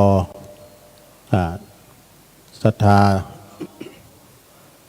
ตั้งพระหลวงเขาอยู่ตั้งด้านลุ่มด้านล่างก็เจริญปอนขึ้นมาได้เด้ออยู่ในวิหารนี่เย็นเนาะเย็นอกเย็นใจประดับประดาประด้วยดอกไม้ขอบคุณทางคณะทำงานที่เปิ้นแปลงตั้งเสาก็มีดอกมดนะตัวพี่โหน่งเขาตัวพี่บอลเขาหลายท่านนิมนต์ขึ้นนั่งตำบลเลยเนาะได้แล้วเนาะมาแล้วสมปล่อยมาแล้ว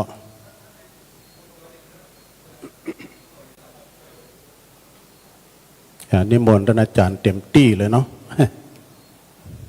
ออกอากาศด้วยเนอะประเดี๋ยวนี้นะถ่ายทอดเสียงไปหลายสถานีครับนิมนต์เลยครับผมขอยกมือ10 นิ้วตั้งหวังกิ้วกายเก้าเกษา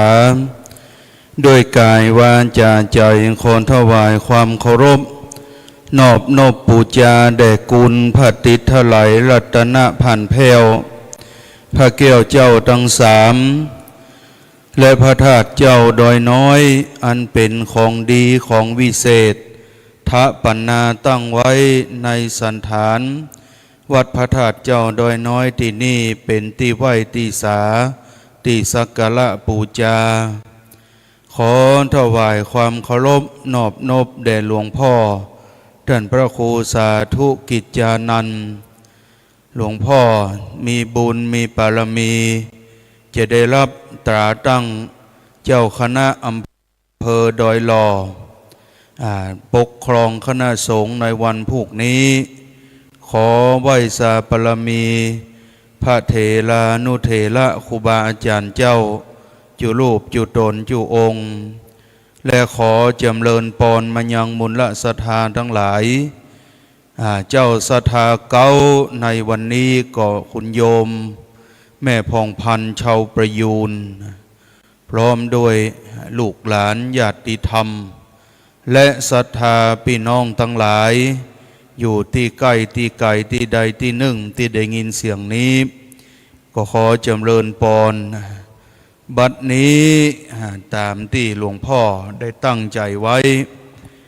วันพรุ่งนี้เป็นวันมหามงคลเป็นวันมังกละก็จะได้มีการเรียกเข้าเอาขวัญปัดเคราะห์เลาะภัยก็ปัดเอาทุกข์เอาโศกทั้งหลายที่มันมากวนอกกวนใจโลกาพยาธิอาพาธร้ายมีในเนื้อในตนกังวลอันใดอันหนึ่งก็ให้มันตกไปและจะได้เรียกเข้าเอาขวัญ ตามหีดกองของโบราณเฮียกได้ก็เสี่ยงเมื่อเข้าสารเนี่ยก็ถ้าว่าเฮาเสี่ยงเมื่อเข้าสารได้กู้เมื่อใดก็จะได้มัดมือเอาขวัญไว้ก็เป็นว่าขวัญมานี่ตามโบราณบักเก่าจะทำอย่างนี้นะแต่ว่าปัจจุบันเวลาบักค่อยมีแต่ว่าวันนี้ได้กราบเรียนหลวงพ่อว่าจะทำอย่างนี้หลวงพ่อก็บัดติดขัดอันใดพอจะมีเวลาอยู่เพราะฉะนั้นบัดนี้กับผมก็ดีอาตมาภาพก็ดีก็ถือว่าเป็นลูกเป็นหลานเป็นตัวแทนของคณะสงฆ์คณะศรัทธาแต่จริงครูบาอาจารย์มีนักหลายตนหลายองค์เสียงดีเสียงม่วนเสียงเพราะก็หลวงพ่อก็ได้นิมนต์กับผมเป็นลูกหลานแม่คุณแม่พงพันธ์โดยจะได้ทำหน้าที่นี้เป็นตัวต่างตัวแทนของแม่พงพันธ์และพี่น้องศรัทธาทั้งหลายก็เหมือนว่าเป็นคนอันเดียวกันหมดก็ขอจะได้ใจเวลาในการอันนี้ร้อนบะทุกบะต้องที่ใดที่หนึ่งผิดผวนอริยะปาเวณีไปสิ่งใดสิ่งหนึ่งก็ขอสุมาภัยกับครูบาอาจารย์ท่านผู้รู้ผู้เป็นปัณฑิตานาภาเจ้าจุตนจุองค์อันดับแรกนั้นเราก็จะได้ปัดเคราะห์เลาะภัยแล้วก็จริงจะได้เหี่ยเข้าเอาขวัญเป็นลำดับไปนะครับ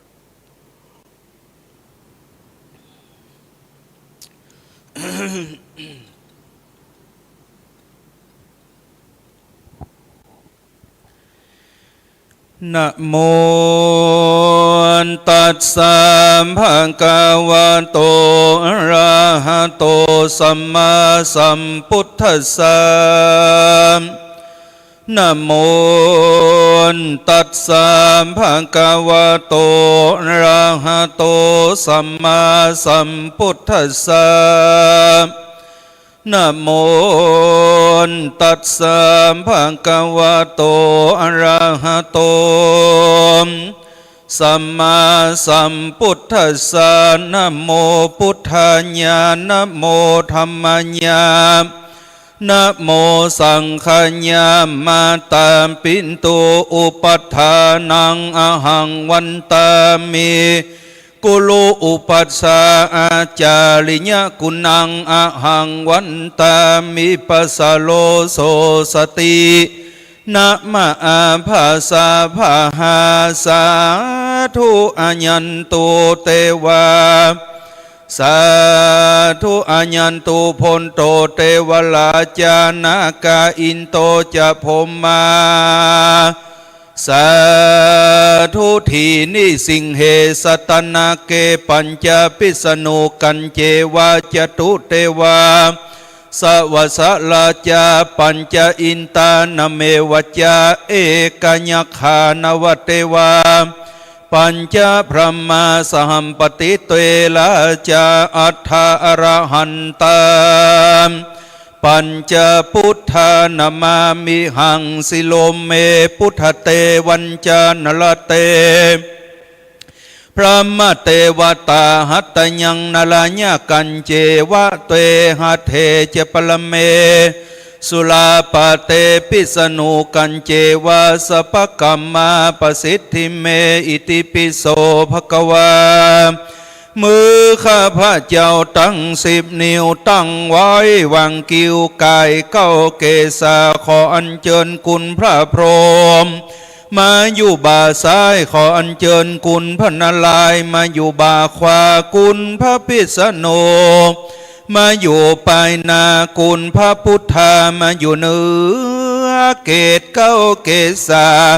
คุณพระกงกามาเป็นน้ำลายคุณพระพายมาเป็นลมปางคุณพญานาคมาเป็นซอยสังวานคุณพระการมาเป็นหัวใจบ้านนี้จะได้อังคาดอลันธนาหลวงพ่อท่านพระครูสาธุกิจจานันเข้าสู่มณฑลพิธี จะได้ปัดเคราะห์เลาะภัยข้อ13นำ15ก็หือตกไปในวันนี้ยามนี้จะได้กระทำมังกลสลีใจญาโจกเหี่ยงเขาเอาควันก็ขอหือควันมาตันมาเต้าขอหือควันได้อยู่กับศาสนาพระเจ้าเตียงมันติคาแดเตอสิทธิกิจจังสิทธิกรรมังสิทธิกาลิญาตทางกันโตสิทธิเตโจจโยนิจังสิทธิจโยนิลันตรังสิทธิลาพังสัมปสิทธิกัมมังภวันตุเต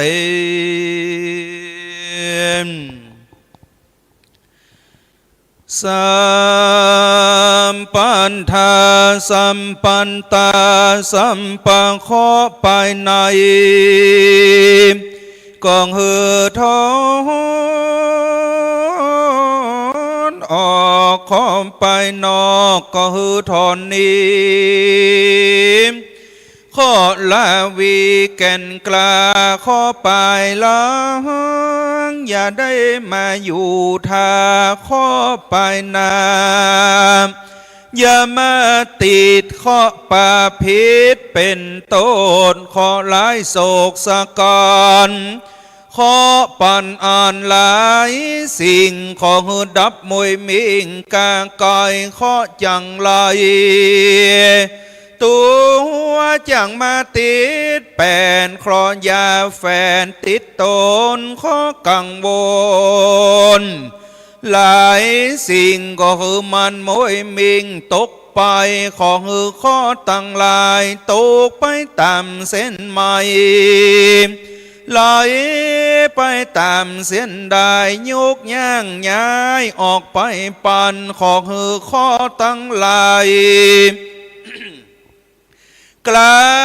าดไปจากสันตลานตนตัวหลวงพ่อตันพระครูสาธุกิจญานานเจ้าคณะอำเภอดอยหลอนเจ้าอธิการสมปานวัดพระธาตุเจ้าดอยน้อยและภิกขุสมณเณลาตกไปเสียจากวัดวาและศรัทธาเสียเสียงเหมือนน้ำเลี้ยนเกียงตกจากใบบัวใบบอนเคาะจังหุ่มลับนอนสะดุ้งตื่นเคาะบ่จืนเป็นฝันเคาะเปลี่ยนที่อันมาถูกต้องข้อปันธาจ่องกองปลีโพตาก็ขอข้อนานนอกตนในตนกังวลทุกสิ่งของเฮมวยมิงกลางไก่ข้อจ้างกวนขี้หัวใจเป็นไปหลายอันมากก็ของเฮมันทุกพลากไปเสียจากตนตัวหลวงปอมต้นพระครูสาธุกิจญานันของหือข้อตั้งหลายตกไปปานเสียในวันนี้ตามพุทธบาลีกาถาอากมอันจังใดปัดเคราะห์ไว้ด่าข้อก็หือนีตีข้อก็หือแลนโดยติปมนพระสลีแก่นไทยโกนดมว่าสัมปตุขาสัพพัมพญาสัพพะอันตรายาสัพพะโลกาวินาสันตุโน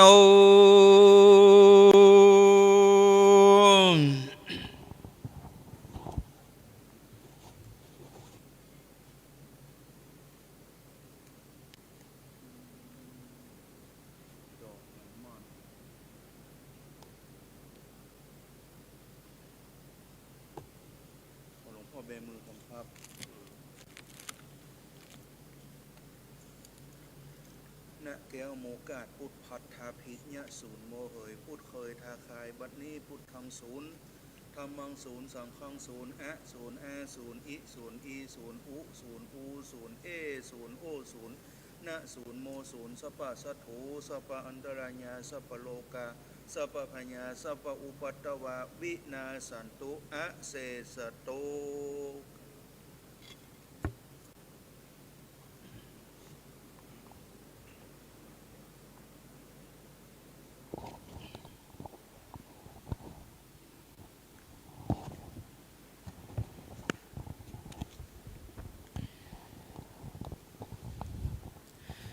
พุทโธ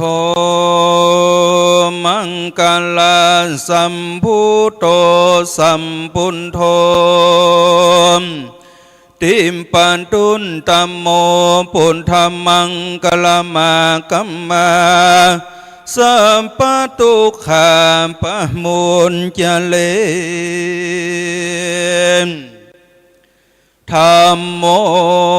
มังคลาสัมพุทโธสัมปุณโธติมปันตุนธัมโมพุทธมังคลามากัมมาสัมปพัญญาปะมุญจเลสังโฆมังคลาสัมพุทโธสัมปุณโธวรตักขินายโยอนุตตโลสังฆมังคลามากัมมาสัพพะโลกาปะมุญจเล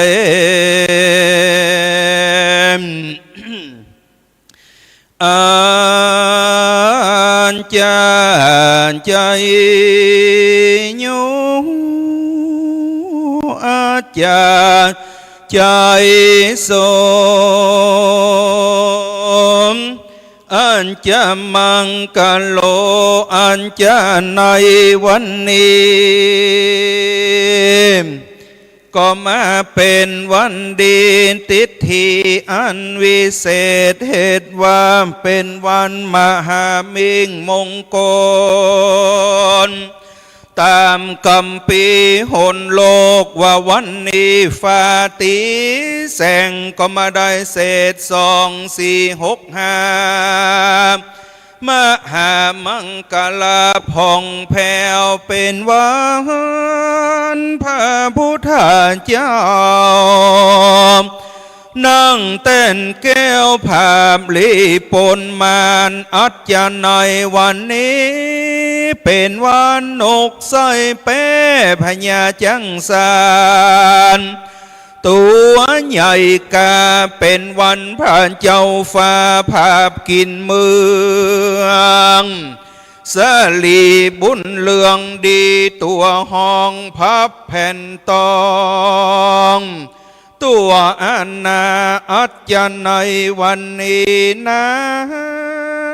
เป็นวันมงกุลบ่ใจน้อยผู้ข้าน้อยก็ปากันลีลาหังสร้างตุกแต่งห่างอยู่ดามามอันจะในวันนี้นาเป็นวันสลีจังคารดีบ่อนน้อยเป็นวันใสชื่นจอยสุขเปิงเป่ายิ่งโยดบัดนี้ผู้ข้าตั้งหลายก็มาหันว่าเป็นใจญาณจงอุตตมมาเป็นวันพระสัทธาสัมปัญโยทาราชพญาสัมปัญโยตัญญาณดวงผ่านแผ่วก็สมควรแล้วจุอันอ่านจากได้อาลาธนา32 ควรหลวงพ่อตันพระครูสาธุกิจจานันอนันโตสาธุเจ้าอธิการตันครูบาวัดพระธานเจ้าดอยน้อยที่นี่เจ้าคณะอำเภอโดยหล่อต้นใหม่ทานันตลันตักขินาใต้เวียงเจียงใหม่นพบุรี บัดนี้จริงได้มีสันตสามัคคีพาโมดใส่ชื่นจอยโยดย่วงใหญ่ตั้งไปในและไปนองไปในก็ไม่มีมหาสังฆเทระเจ้าพระภิกขุหนุ่มเนาเท่าแก่เลี้ยงลายบ่เต้าแต่นั้นศรัทธาหลวงหลายไม่มีแม่ออกผ่องพันเช่าประยุนเป็นเจ้าศรัทธาเก่าและศรัทธาหนุ่มเทาลูกศิษย์ลูกหาศรัทธาโดยหล่อตัวแห่งห้องตั้งก็ได้ปากันเป่าร้องจุ่มนุ่มมาตุกแต่งดาพร้อมเสียง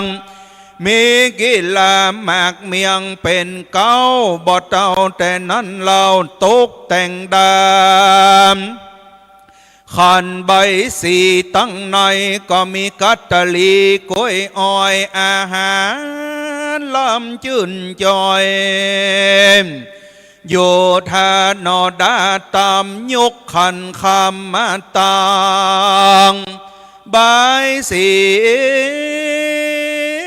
หยิบนมแมวเป็นวางสุงสังลางเลี้ยงแลบเอามาตกแต่งไว้มีตั้งดอกไม้นานามีตั้งจุ่มปีจุ่มปามมะลิลาหอมเขินมีตั้งดอกสมัยหอมสลามคือว่าดอกกุหลาบอันนี้เป็นดอกสมัยตกแต่งดาไว้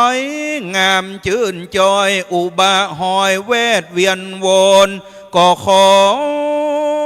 อาลาท่านนา32ขวัญตันเจ้าจุงได้ยกย่างเข้านอมมาจมควรตันครูบาเจ้าอันอุดมเลิศแล้วได้ยินเสียงผู้ขาน้อยร้องเรียกแล้วก็ขออาราธนามาควรหลวงปอตันพระครูสาธุกิจจานันนันนาอยู่ตีตั้งใดอยู่ตีไกลควรอยู่ตีไกลควรตันเจ้าจังอยู่แก้มป่าไม้อรัญญาควรจังกายไปตามตุ้งนาและหนต่างมักกาน้อยใหญ่ควรตันเจ้าเตียวออกเข้าเวียงเจียงใหม่และตีไก่ควรอย่าไปอยู่แก้มนากาคูดนาคเลือนลายขวัญตันจังสะดุ้งอกตกใจเมื่อคืนเมื่อวานก็ฮือมาตันเตียงเต่าควรอย่าได้เข้าอยู่เมืองฟ้าก็ฮือควันวายนาด้วยลีมจุมปูตรีบตีนีผาเสดมังกลาอุดมใจควรอย่าสอดลามไปเมืองอันอื่นดังดาวขวัญอย่าได้ไปยังเมืองต้านเต้าไอส่วนควรอย่าได้ไปสุขสลวนมวลเลนตาติวิตวิ่งเต้นเถื่อนทำและกูหาควรจะคูตาตั้งกุมก็ฮือมาตั้งอยู่นอจมเจยควรอย่าวิดวิ่งเลยหนีไกลบ่ใจไกลฮือมาดมดอกไม้ตั้งไว้ปูจาขวัญหูกองฮือมาอยู่กับหูฟังธรรมมาตั้งขวนแขนลำป้องแก้วมาตั้งขวนเอวแค้วและคอกลมข ควรทานนมตังกูควรต้องอย่าได้อดกินกำข้าวควรแข่งนี่เราอย่าได้ต้องเตียวต่างมันย้ายควรตันเจ้าอย่าเตียวต้องภายลีลา32ควรตันเจ้าจวงปอพระครูสาธุกิจจานันจวงปิกมาเนื้อขวัญเจ้ามาตั้งขวัญหัวเขาอย่าได้คอนมาตั้งขวัญอันนอนยังศาสตร์ขวัญกาขวัญปางที่เกยฟูอูจาวานขวัญนิ้วนางนิ้วก้อยหัวแม่เมือ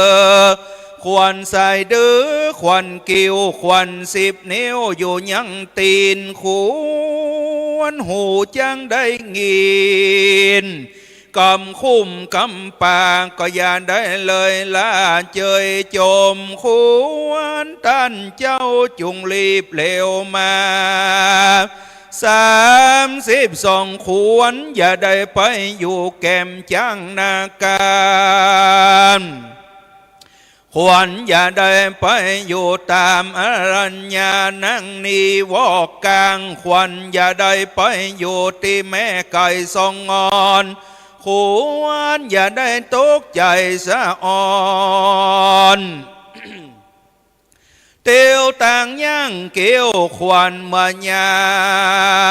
มต้องเตียวพายกันว่า32ควรตั้นเจ้าหลงอยู่ดงดานป่าไม้สลอกหวยขวัญไปสะดุ้งหุงข้าวกินกล้วยตีป่าไม้บ่มีคนขวัญอย่าได้ไปเวียนวน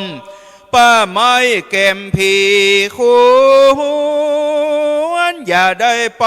อยู่ที่อากาศกลางหาวอย่าไปมัวเมาเดือนดาวเมฆฟ้าขวัญอย่าได้ไปอยู่ที่จิมเศรษฐีและจังหมอจังพาขวัญอย่าได้ไปอยู่แก้มไม่อ้อไม่เล่าอย่าได้ไปอยู่เขาไก่ราดควร32ควรของฮือกลากราดขึ้นมาขอขวัญตั้นเจ้าเกศามเป็นเก้าจิตใจแถมเราได้ยินเสียงผู้ข้าเจ้า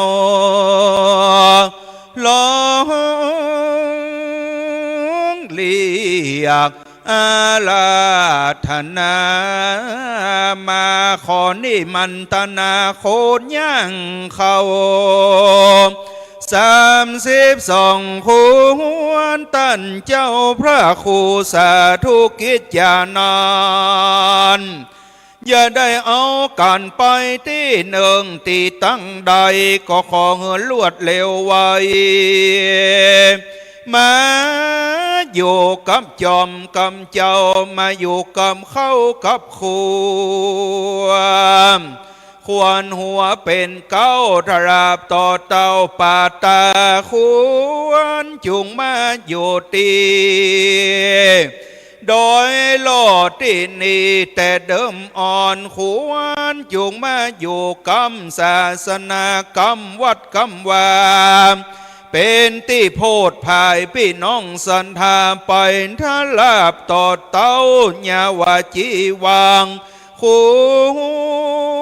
วรแม้นว่าไปสะดุ้งอกตกใจอยู่ที่ใดที่หนึ่งก็ของฮือขวัญตันเจ้ามาบัวละมวลพร้อมเสียงขอขวัญมาโมดเลี้ยนเกียงบ่ได้เศษสันลอ32ควรอย่าได้ไปฟังกรรมคนยอคนอวดควรอย่าได้ไปเมามวนอยู่ตั้งใดควรสะดุ้งอกตกใจที่ใดที่หนึ่งดังอ่านได้ยินเสียงนี้ นานขออาลาธนามาเตเนอมาเนอ32คุณหลวงพ่อท่านพระครูสาธุกิจญาณานตานเจ้าขวัญจุงรีบโยงย่างเข้าสู่มณฑลพิธีมาจมใบสีที่นี่มีตั้งของกินลำน้อยใหญ่ตกแต่งไว้ปูจาก็ขออัญเชิญขวัญมารับรองเอาแล้วเรา32คุณตุลุงเจ้าจุงรีบคืนมาพุทธังอาราธนานังธัมมังอาราธนานังสังฆังอาราธนานังพุทโธพุทธังรักขิตังธัมโมธัมมังรักขิตังสังโฆสังฆังรักขิตังพุทโธพุทธังกันหะธัมโมธัมมังกันหะสังโฆสังฆังกันหาอัสสะอามอายุวันโนสุขังปะลัง32คนหลวงพ่ออยู่ที่ตังใดก็ขอฮือปิกมากันว่ามาแล้วก็ขอฮือออกในเมื่อนี่เนอหลวงพ่อยุ่มเสียงเข้าสารนะครับเลยนับถ้าออกกู้ก็แปลว่ามาครบเนาะนะผู้ช่วยมีนี่ได้ทุกพี่นับกำคือได้กูเนอะนับฮะเอาอย่างนับ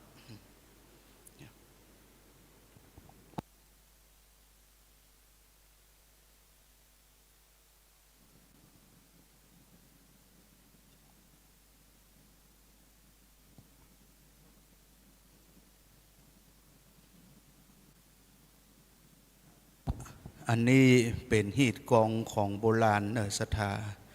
ก็มีหลายที่หลายต่างที่ยังรักษาไว้เพิ่นก็จะเสี่ยงเมื่อถ้าว่าขวัญมาก็คือออกไปกู้นะ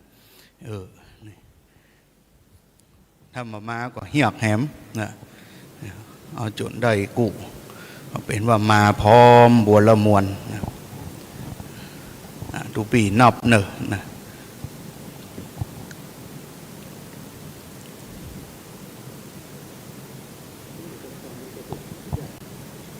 ครับบ้านแม่คักเนาะพ่อเนาะวันนี้ได้รับความ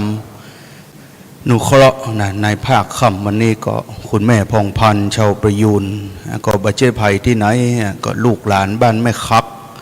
ตำบลห่างดงก็เป็นญาติกับพระเดชพระคุณหลวงพ่อเดินประครูสาธุกิจจานันท์ตั้งแต่สมัยเจนพ่ออุ้ยแม่อุ้ยมาละเมื่อนานเปิ้นก็ไปมาหากันตอนนี้ก็คือตุปี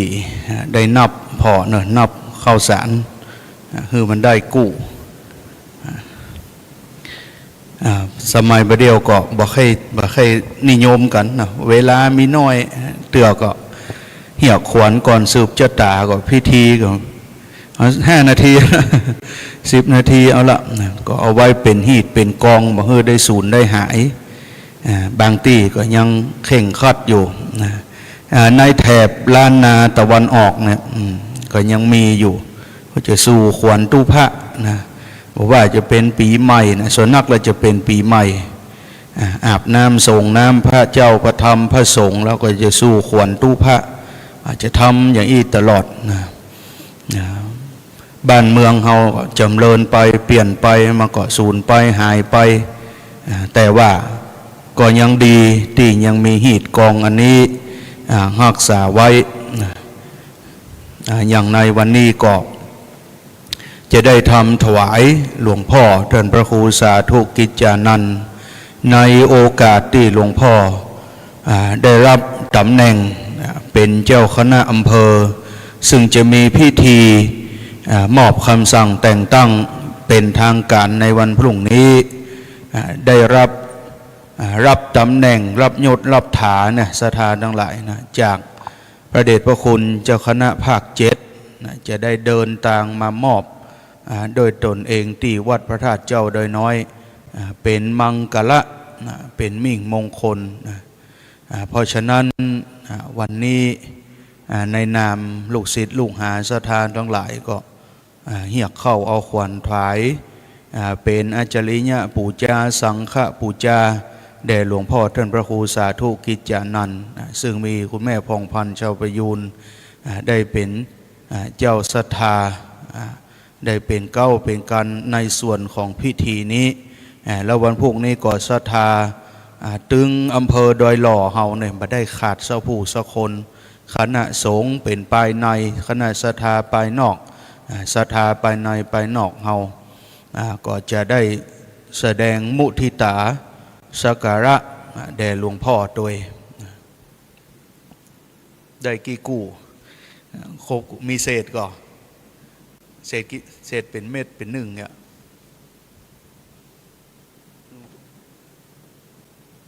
พอเตอะ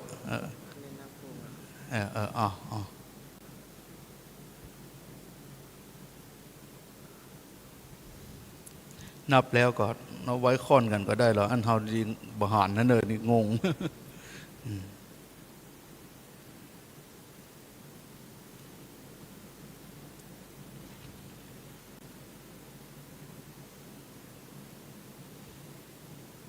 มีเศษก็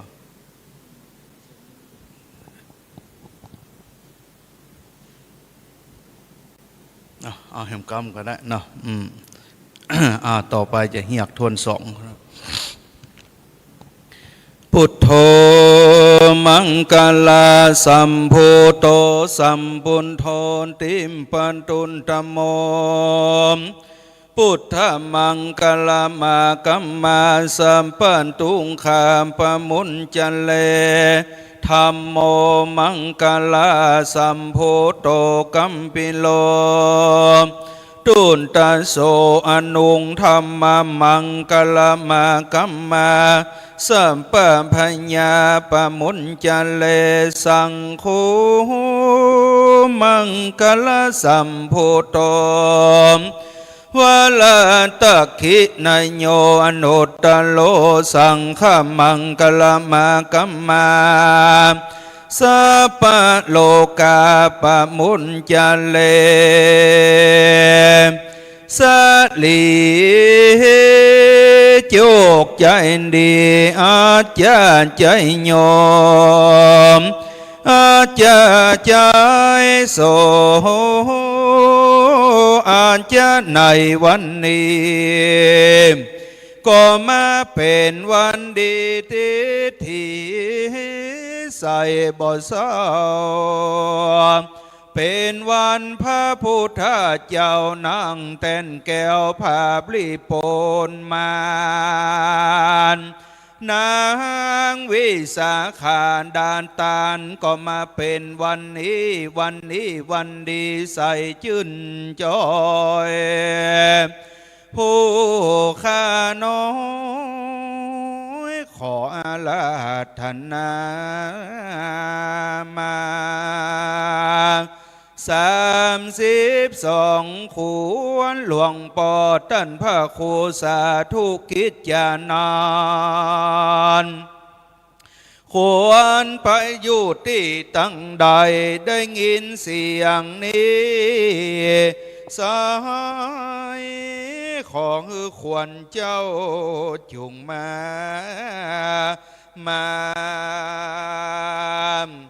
บัดนี้กันน่ะสงกันน่ะสันทาก็มาตุกแต่งดามใบสีขอบขันนับว่าได้หลายจานใส่มาลาสัปปะมะลิลาดอกจุมป่าจุมปีสาลาปีบานหอมอ่อนสลิแสลงบานสอน หอมอ่อนหอมคือคืนมีตังดอกอันอื่นดอกสมัยตุกแต่งไว้พร้อมทาจากลองเรียก32 คนมาอยู่ท่าจมดอกไม้สดใสเอามาสับปะโภชนาของกินหลายอันหลายสิ่งตุกแต่งยิ่งนานก็ขออาลาธนามา32 ควรท่านเจ้าแม้นว่าควรได้พลากจากกาญาไปลับลีอยู่ดงนาป่าเศร้าของหืนยกย่างเต้านอเลี้ยวมา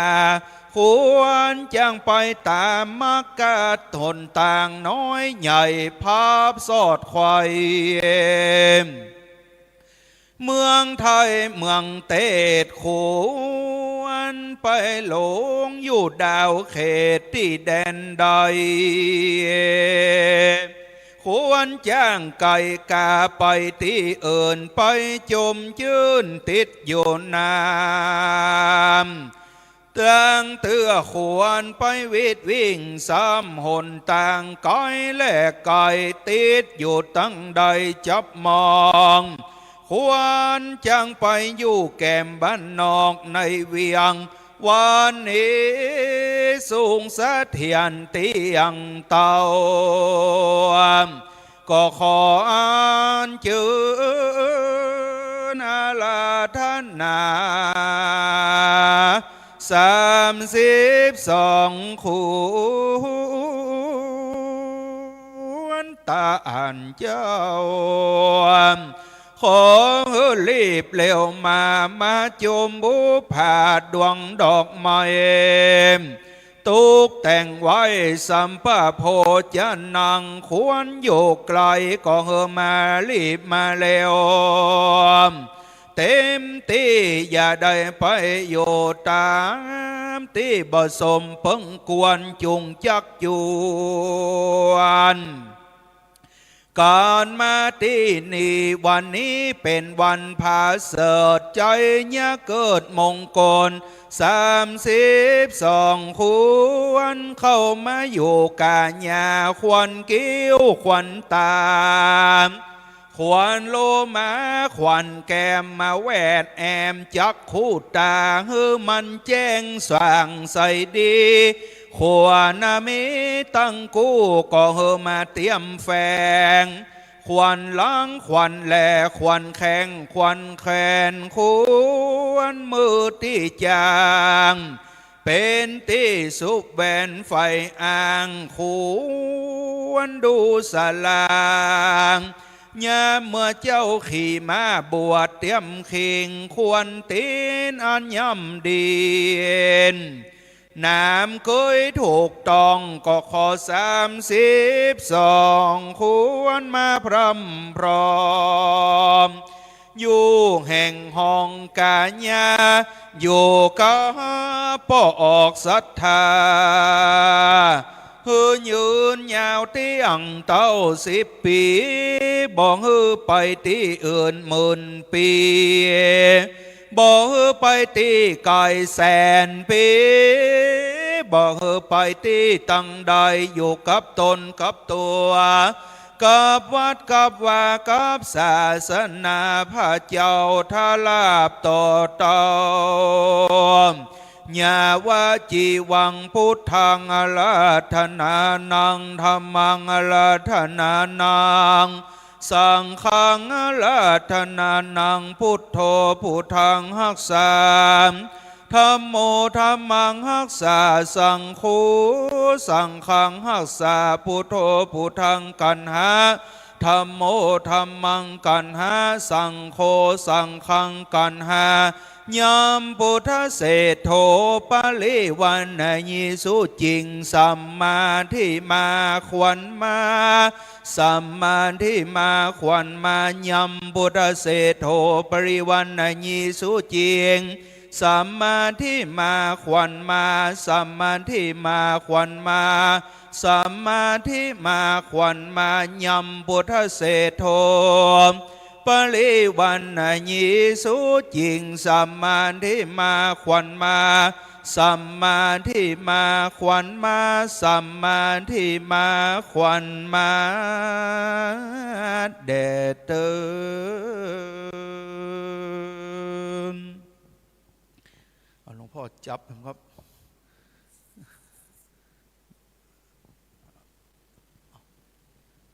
หมอผู้ช่วยนี่เป็นนับเลิงเนอะเชียงไฮ้นี่นับนี้ได้กู้ก็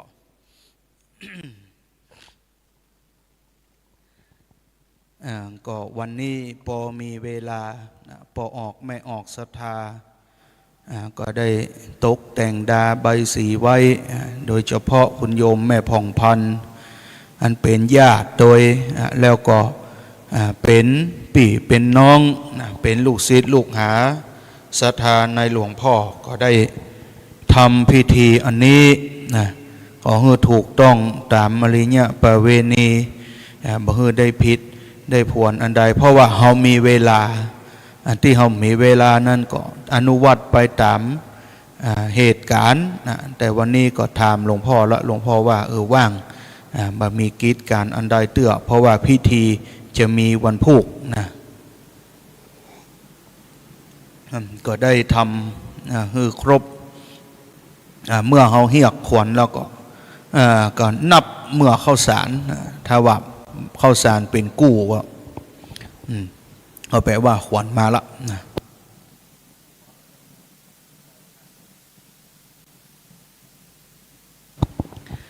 อันนี้เป็นเหตุกองอย่างน้อยนะสร้างความสบายใจให้เกิดขึ้นนะเกิดขึ้นถ้าควันมาเรียบร้อยแล้วก็จะได้มัดมือตามอริยประเวณีนะมัดมือซ้ายมัดมือขวาเรียบร้อยก็จะได้อำนวยอวยพรขอให้หลวงพ่ออายุมั่นยืนยาวได้อยู่เป็นล่มโพล่มไทรจะได้ดำเนินกิจการพระศาสนาเป็นผู้บังคับบัญชา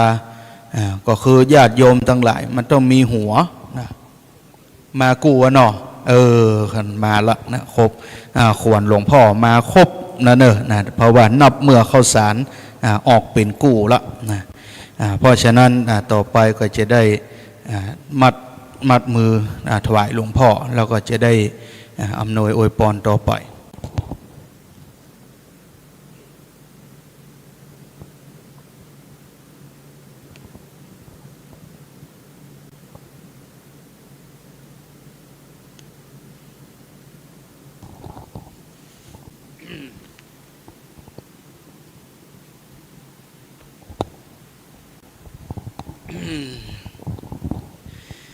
อันจานใจโย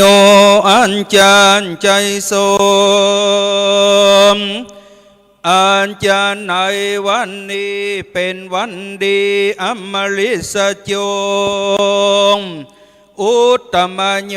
กเนืองนองเอินคำกงบลูกีคาม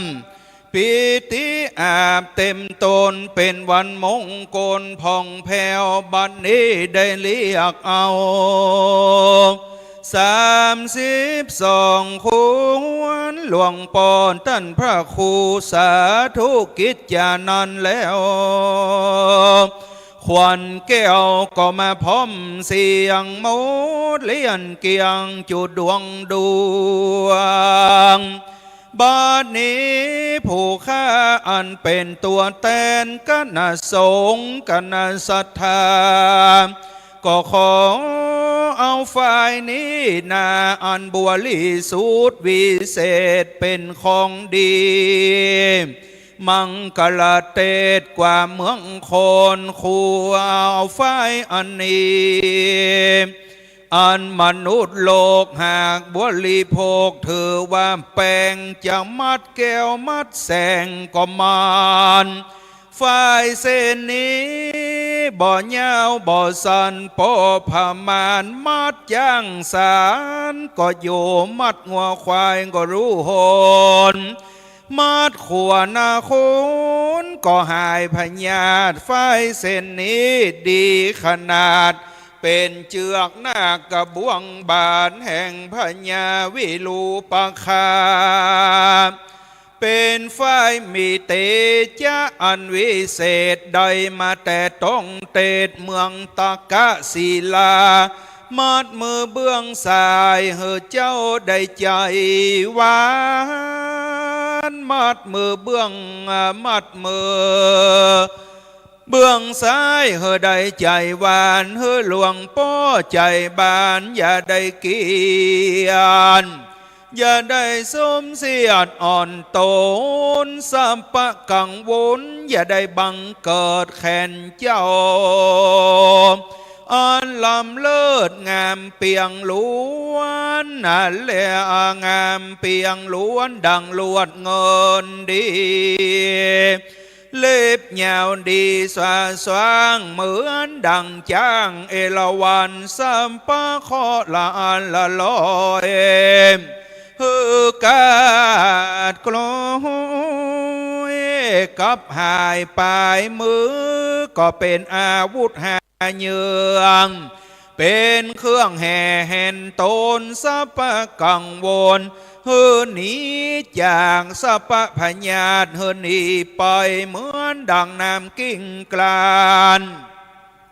ตุกจากใบบัวใบบอนมัดมือเบื้องซ้ายก็เฮือขวัญมา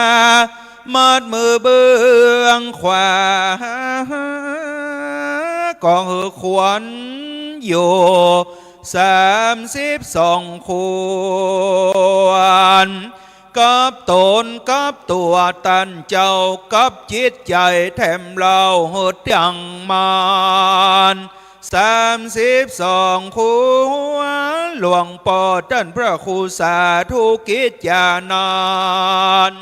ข้าจะเอาไฟอันนี้มัดไว้เฮือปูนจากตุงโตดกังวลมัดมือไว้เฮือมานเปียงดังปัทวีอันนาได้240,000 โยชน์มัดมือไว้เฮือมานเปียงดังหินผ่านนักได้100,000 โกฏสังขยามัดเอาขวานไว้เฮือมานเหมือนดังเขาไก่ลาดวิปุลลามัดมือไว้ฮือปูนจากตุกกังบนแต่ดีลีของฮือต้านเจ้ามีเตจลิที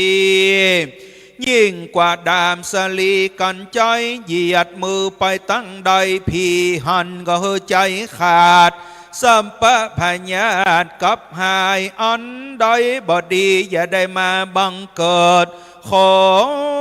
งฮือหลวงพ่อท่านพระครูสาธุกิจญาณาน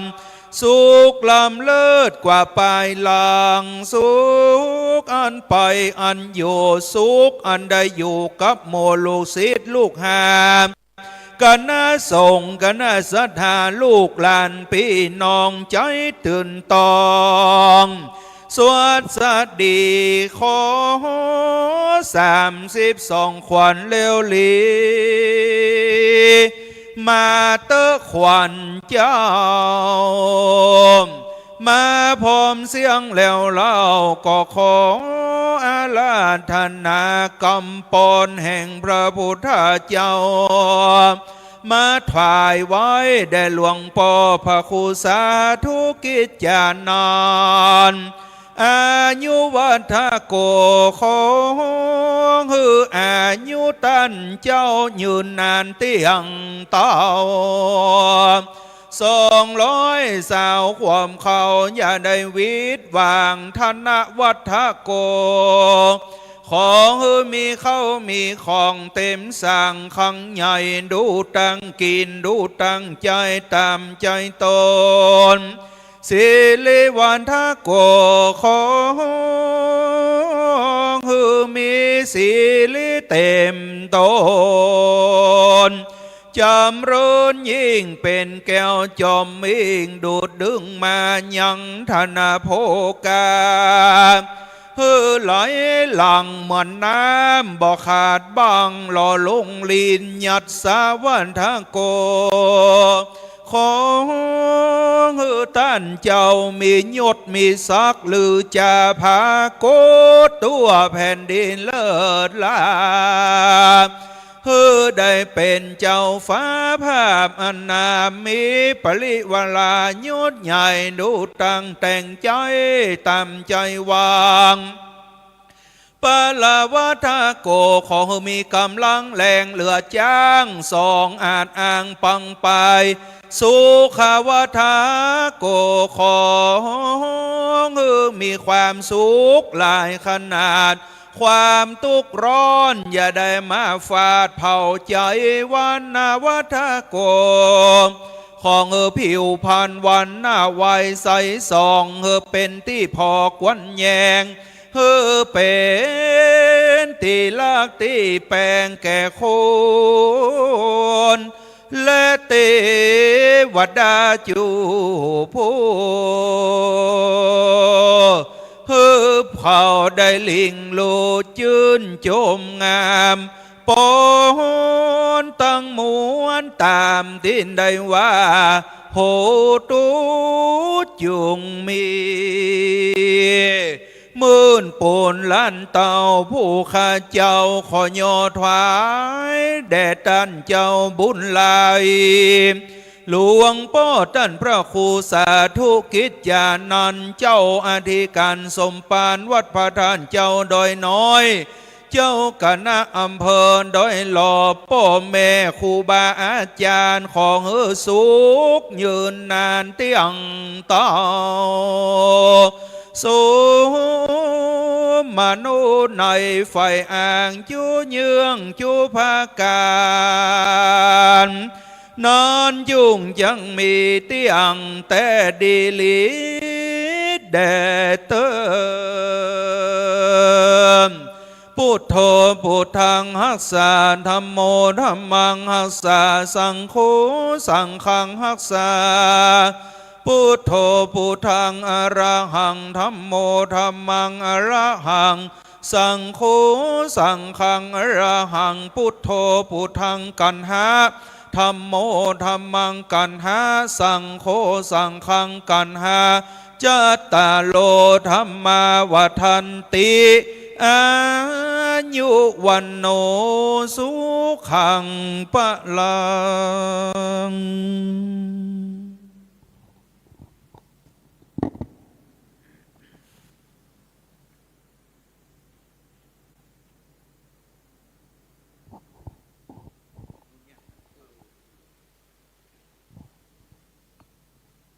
พุทธเศรษโธปริวันนยีสุจิงสัมมาทิมาขวัญมา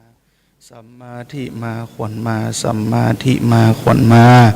สิทธิกิจจังสิทธิกัมมังสิทธิกลิญะตถาคโตสิทธิเตโจจโยนิจังสิทธิจโยนิรันตลังสิทธิลาภังสัพพสิทธิกัมมังภวันตุเตกินุสันตระมโนวราหูสุริยะจันตังปมุจจสิสังวิกะลูโปอากรรมกินุพิโตวัติทะสิติสัตตธาเมภเลมุทธาจีวันโตนาสุขังละเพพุทธกัฏฐาภิคิโตมหิโนเจมุญจญะสุริยะจันตันติยมพุทธเศรษโธปริวันนยีสุจิงสัมมาทิมาขวัญมาสัมมาทิมาขวัญมาสัมมาทิมาขวัญมาพุทโธอายุธัมโมอายุสังโฆอายุจัตตาโลธรรมาวัฏันติอายุวันโนสุขังปะลัง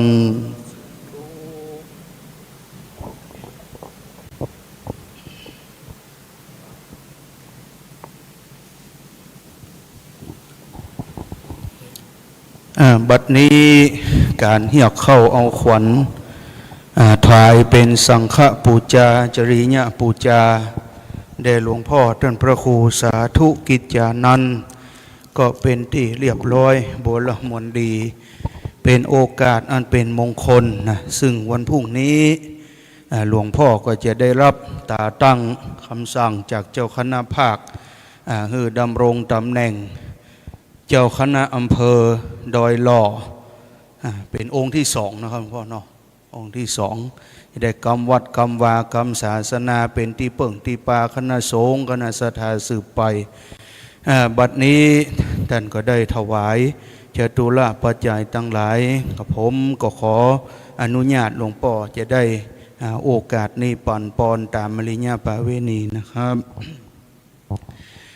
พุทโธมังกรสัมภูโตสัมพุทโธติมปันตุนธโมพุทธมังกรมากัมมะ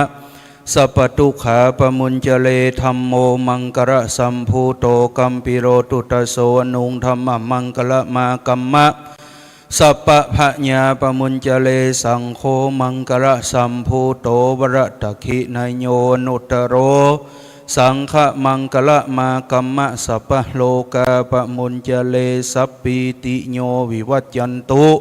สัพพะโลโกวินัสสตุมาเตภวัตตวันตรโยสุขีตีคายุโกภวะอภิวาตนะสีลิสะนิจังวุธาปจายิโนจัตตาโลธรรมวัฏันติอายุวันโนสุขังปะลังจบพิธีสำหรับการเรียกขวัญโดยท่านพระครูเทพวงศ์ประสิทธิ์เจ้าวาดวัดเทพประสิทธิ์สลีต้นเฮือดอำเภอหางดงจังหวัดเชียงใหม่ก็เป็นที่เรียบร้อยไปนิมนต์ตุลุงต่อได้ได้จ๋าจนถึงเวลา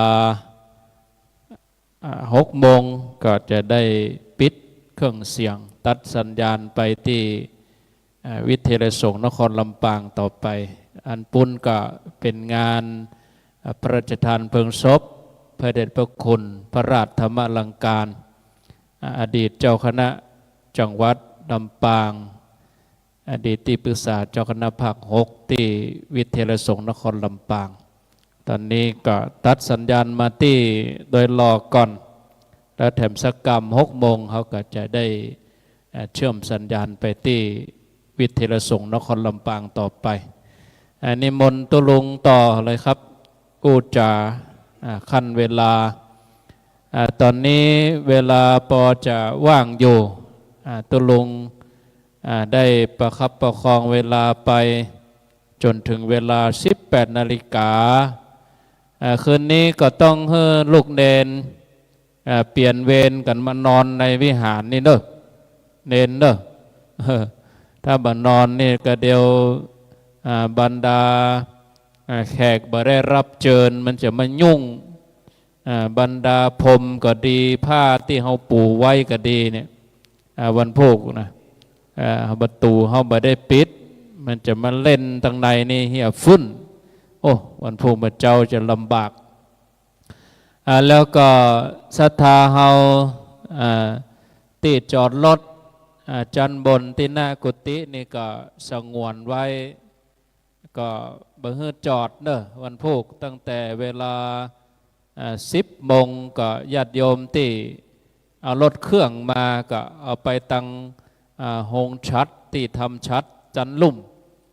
ถ้าเอาไปไว้ตั้งหน้านี่มันจอดเกะกะลงไปมันจะเติกเดี๋ยวถ้าทำพิธีก็จะได้ประกาศหารถกันนั้นย้ายกรรมรถกันนี้ย้ายกรรมให้มันลำบาก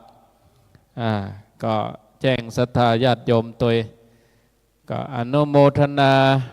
กับท่านพระครูตัวได้มา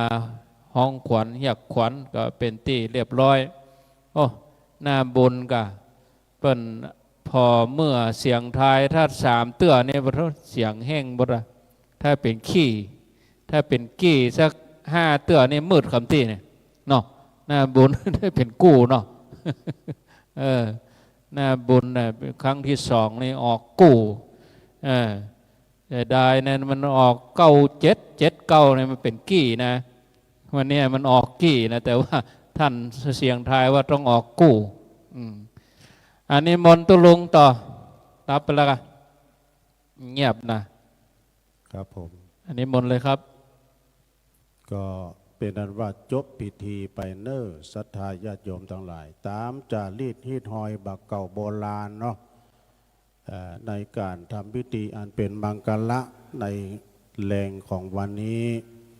โดยเมตตาบารมีธรรมหลวงพ่อท่านพระครูสาธุกิจจานันท์ก็ได้ทำพิธีอันเป็นมังกรโดยเมตตาธรรมอาจารย์พระครูเทพวงศ์ประสิทธิ์ปูนอยู่กลางเวียงเจียงใหม่สลีต้นเฮือดทางดงเนาะ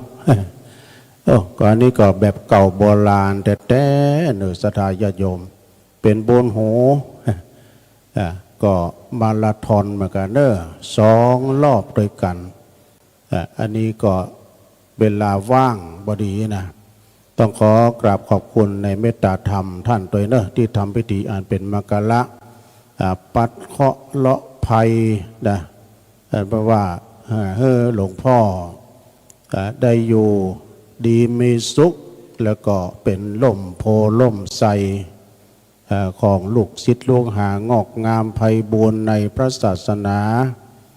มีสลีตีคาอายุมั่นยืนยาวในโอกาสที่ท่านนั้นจะได้รับการมอบตราตั้งเป็นเจ้าคณะอำเภอ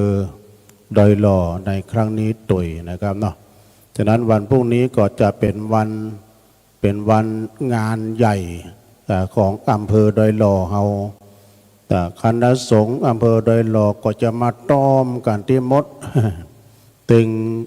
ไปในตึงไปนอกจะได้มาแสดงมุทิตาจิตพลอยยินดีแล้วก็มาถวายการต้อนรับในพระเดชพระคุณท่านเจ้าคุณพระพรหมเสนาบดีอันเป็นเจ้าคณะภาค7นี้ประกอบด้วย3 จังหวัดด้วยกันจังหวัดละปูนเชียงใหม่แม่ฮ่องสอนแล้วพระเดชพระคุณท่านเจ้าคุณพระเทพมังคลาจารย์เจ้าคณะจังหวัดเชียงใหม่รองเจ้าคณะจังหวัดเชียงใหม่ติดตามไปด้วยเจ้าคณะอำเภอแต้มร้ายอยู่จะได้โปรดเมตตาสำหรับเรื่องลดเรื่องลาแล้วก็จะได้ประกาศมันโดยเพราะว่าถือว่าเป็นงานประวัติศาสตร์เป็นงานใหญ่ของวัดพระธาตุดอยน้อยของเฮากรรมบักเก่าเพราะว่าช้างเหยียบนา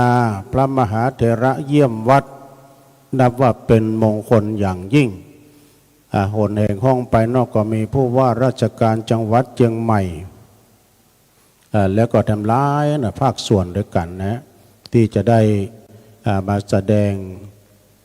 มุทิตาจิตโดยมาถวายการต้อนรับครูบาอาจารย์ในครั้งนี้ตัวนะครับเนาะตลอดถึงคณะศรัทธาพ่อบ้านแม่บ้านบ้านโดยน้อยเขาก็ดีตามหิมกิ่มใกล้เนาะก็ช่วยกันมาหลายมื้อหลายวันขอบคุณทางคณะพ่อบ้านแม่บ้านโดยก็มีพ่อหลวงบ้านเป็นเก้าเป็นกันได้มาช่วยกันปฏิบัติปัดโปกวาดเพี้ยวตั้งลักปักฐานตั้งเต็นท์ตั้งยาเป็นอ่านว่าเป็นเรียบร้อยไปแล้วก็ในครั้งนี้ก็ได้รับความอนุเคราะห์หลายฝ่ายด้วยกันที่จะได้ร่วมด้วยช่วยกันที่จริงนี้เปิ้นมาก็บาถึง2 ชั่วโมงนะบาถึง2 ชั่วโมงแต่เขาก็ช่วยกันให้สมเกียรติสมเกียรติที่ครูบาอาจารย์พระมหาเถระเปิ้นจะได้มาเยี่ยมวัดเยี่ยมวาตัวช่วงนี้นี่วัดพระธาตุดอยน้อยพอไปตันใดก็หันมาพอน้ำปิงก็หันจัดทีเพราะเหตุว่าใบไม้มันหล่นแล้วก็เลยหันโพดไปหมดแต่ว่าไปหันไก่แต่ก็บอกหันเก่าเพราะว่ามันเป็นอันนี่เป็นหมอกเป็นควันพ่องก็เดี๋ยวอย่างที่ท่านพระครูว่าค่ำคืนนี้ก็ จะได้ขอลูกเนนมานอนเฝ้าถ้าเขามานอนเฝ้าตุลุงก็จะนอนเฝ้า เพราะว่าลูกน้องตุลุงมันนักต้องปิดประตูหมดเนอเดี๋ยวดีก็การตุลุงนอนไหนมันจะไปนอนตัวนะตั้งลูกน้องตุลุงนี่ เอาไว้การ์ตูนเขา สุนัขะนี่เพราะว่ามันโตยการเราอยู่ใกล้อยู่นี่กับมันก็อยู่เฮี้ยมเนี่ยติดสอยห้อยตามไปเกยขึ้นเข้าห้องน้ำมันอันนี้ก็ท่านพระมหาสมชาติก็นอนที่นี่เนออันนี้ก็ชั่วโมงบินมีหลายวันพรุ่งนี้เสร็จงานที่นี่แล้วก็ไปลำปางโดยหลวงพ่อก็จะได้ไปอยู่วันที่3พุ่นนะวันที่3เพราะนั้นก็ศรัทธาญาติโยมเนอะวันพรุ่งนี้ก็พี่น้องโดยเฉพาะก็บ้านเฮาบอกว่าจะเป็นตังพ่อบ้านแม่บ้านเขาก็ช่วยกันเนอะครูบาอาจารย์เฮาพระสงฆ์องค์สังฆเจ้าเฮานะ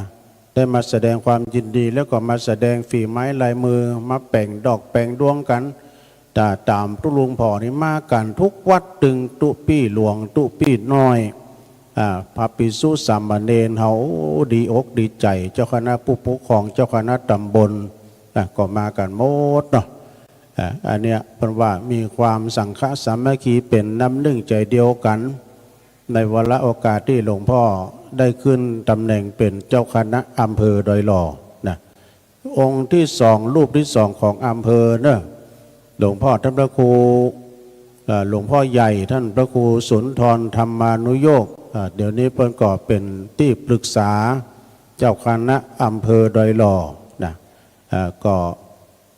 ตามปกตินี่คนเฮานี่จะปลดตำแหน่งนี่ถึงราชการนี่60 ปีด้านนะเนาะสถานเนาะแต่เป็นไปในครูบาอาจารย์พระสงฆ์องค์สังฆเจ้านี่80 ปีกันเนอะแต่อยู่ในตำแหน่งแต่ถ้าว่าเป็นเจ้าวาดนี่ก็พุทธจนมรณภาพปุณเนอร์สถาอันนี้เนาะช่วยกันประคับประคองไปอย่างอาจารย์ท่านพระครูเทพวงศ์ประสิทธิ์มาว่าต้องมีหัวมีเก๋ามีกันมีหัวปกครองกัน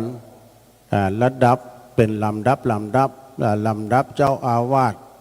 ก็ปกครองพระเนนในวัดลำดับเจ้าคณะตำบลก็ปกครองคณะสงฆ์ในตำบลจังหวัดอำเภอภาคก็ไปตามนั้นเนาะศรัทธาญาติโยมทั้งหลายต้องมีหัวนะเจ้าคณะตำบลก็ปกครองดูแลเจ้าอาวาสก็เหมือนกับพ่อหลวงนะเจ้าคณะตำบลก็เหมือนกำนันเนี่ยเนาะศรัทธาเวลาศรัทธาญาติโยมกานี่จะมาพิษพ้องมองใจกันจะได้ก็เจ้าคณะตำบลเพื่อก็จะไปเคลียร์เรียกว่าระงับอธิกรณ์ต่างๆนี่นะเนาะให้ได้ฮักกันแป้งกันบาพิษพ้องมองใจกันฮักกันเหมือนพี่ดีกันเหมือนน้องปองดองกันเสมือนญาติพระศาสนาของเขาก็จากการกุ่งรุ่งเรืองนะโดยเฉพาะหลวงพ่อพระครูสาธุกิจนันท์นี่เพิ่นเป็นสลาดโดยแป่งชัดกามสังกานี่เพิ่นมีฝีไม้ลายมือแล้วก็ออกแปลนต่างๆพระสงฆ์องค์เจ้าบางทีก็มาขอแปลนเพิ่นออกแบบพ่องนี่นะเป็นศาลาก้าวิหารโบสถ์โบสถต่างๆหลวงพ่อเป็นศาลาเป็นช่างตัวนะเวลาว่าพระสงฆ์องค์เนรที่มาบวชอยู่ในพัดประธานโดยน้อยนี่บางตนบางองค์ซึกออกไปนี่ได้เป็นศาลาเลยนะสดาได้เป็นศาลาโดยเฉพาะศาลาปูนศาลาไม้นี่แกะดอกแกะดวงพ่องกายนี่ก็ถ้าว่าไผ่สนจิตสนใจไปทางนี้นี่ก็ซึกหาลาเพศไปก็ได้เป็นศาลาโดยเนาะแล้วก็หลวงพ่อได้มีเมตตานะตามที่ตุลุงได้คอยฮับใจฮับสอยอยู่กับเพื่อนมาในร่มบารมีของหลวงพ่อเป็นคนใจดีนะใจกว้างเวลาว่าพระเนรลูกไผ่หลานไผ่บ่หัว อยู่บนเขาบนดอยเปิ้นด้อยการศึกษาการเนี่ยทรงห้ามทรงเฮียนหมดเนอะทรงห้ามทรงเฮียนหมดจบไปหลายปีไปก่อนน้องมานะแต่ก่อนนี่โตอยู่ด้วยกันมาใหม่ๆแต่ก่อนนี่พระเนรเปิ้นนักเนาะ ก็โคเข้าเนนนี่3 วงตุเจ้าทำ2 วง ของกินแต่ก่อนก็เขียมนี่สดาญาติโยมทั้งหลายแต่หลวงพ่อก็ฮับเลี้ยงได้นะก็ได้ซึกทำตามผ้าไปก็ได้ไปเป็นรับราชการก็มีได้ทำงานที่ดีก็มีนะก็ขอประกาศศรัทธาญาติโยมบางตนบางองค์นี่ก็อยู่ในความดูแลของเปิ้นเวลาว่าวัดท่านวันนี้เปิ้นขาดตุเจ้าตุหลวงกากึดวัดใหม่กาศรัทธาพี่น้องเจ้าบ้านก็จะมาขอตุปี้ตนนั้นท่านพระอาจารย์ตนนี้ไปเป็นตุหลวงสมภารเจ้าวัดเพราะว่าจะเป็นที่ในอำเภอดอยหล่อก็ดีต่างอำเภอก็ดีนะก็หลวงพ่อก็อนุญาตไปสร้างสมภารสร้างวัดสร้างวาสืบศาสนากันไปสถาหลวงพ่อเป็นคนใจดีใจกว้างอย่างทุกลุงเคยได้สัมผัสอยู่ปกครองดูแลลูกศิษย์ลูกหาเพิ่นบอกว่าตุหลวงได้ฉันอย่างใดพระเนรก็ได้ฉันอย่างนั้นเนาะนะเปิ้นบ่าได้ละโมบอันยังสดามีความเผื่อแผ่เอื้ออาทรสำหรับลูกศิษย์ลูกหาแต่ถ้าว่าตนใดถ้าเชื่อฟังนะต้องก็ไปได้ไก่อันนี้ก็เล่าจะน้อยเนาะสดาญาติโยมเนาะวันพูดนี้ก็ยินดีเนอะถ้าใครจะมานี่นะศรัทธาลองมาชมสัมผัสบารมีบนวัดธาตุดอยน้อยนี่ซึ่งเป็นรอยอริยะของพระแม่เจ้าจามเทวีเนาะเปิ้นเคยกึศสร้างหางแปลกมาแต่ก่อนเก่าเป็นตำนานนะ1,300 กว่าปีนะเปิ้นได้เดินทางมาจากปุ้นเมืองลาโวเลาะน้ำปิงเปิ้นว่าทวนกระแสน้ำแม่ละมิงมาค่ำไหนก็นอนห้างไหนประตั้งพับพา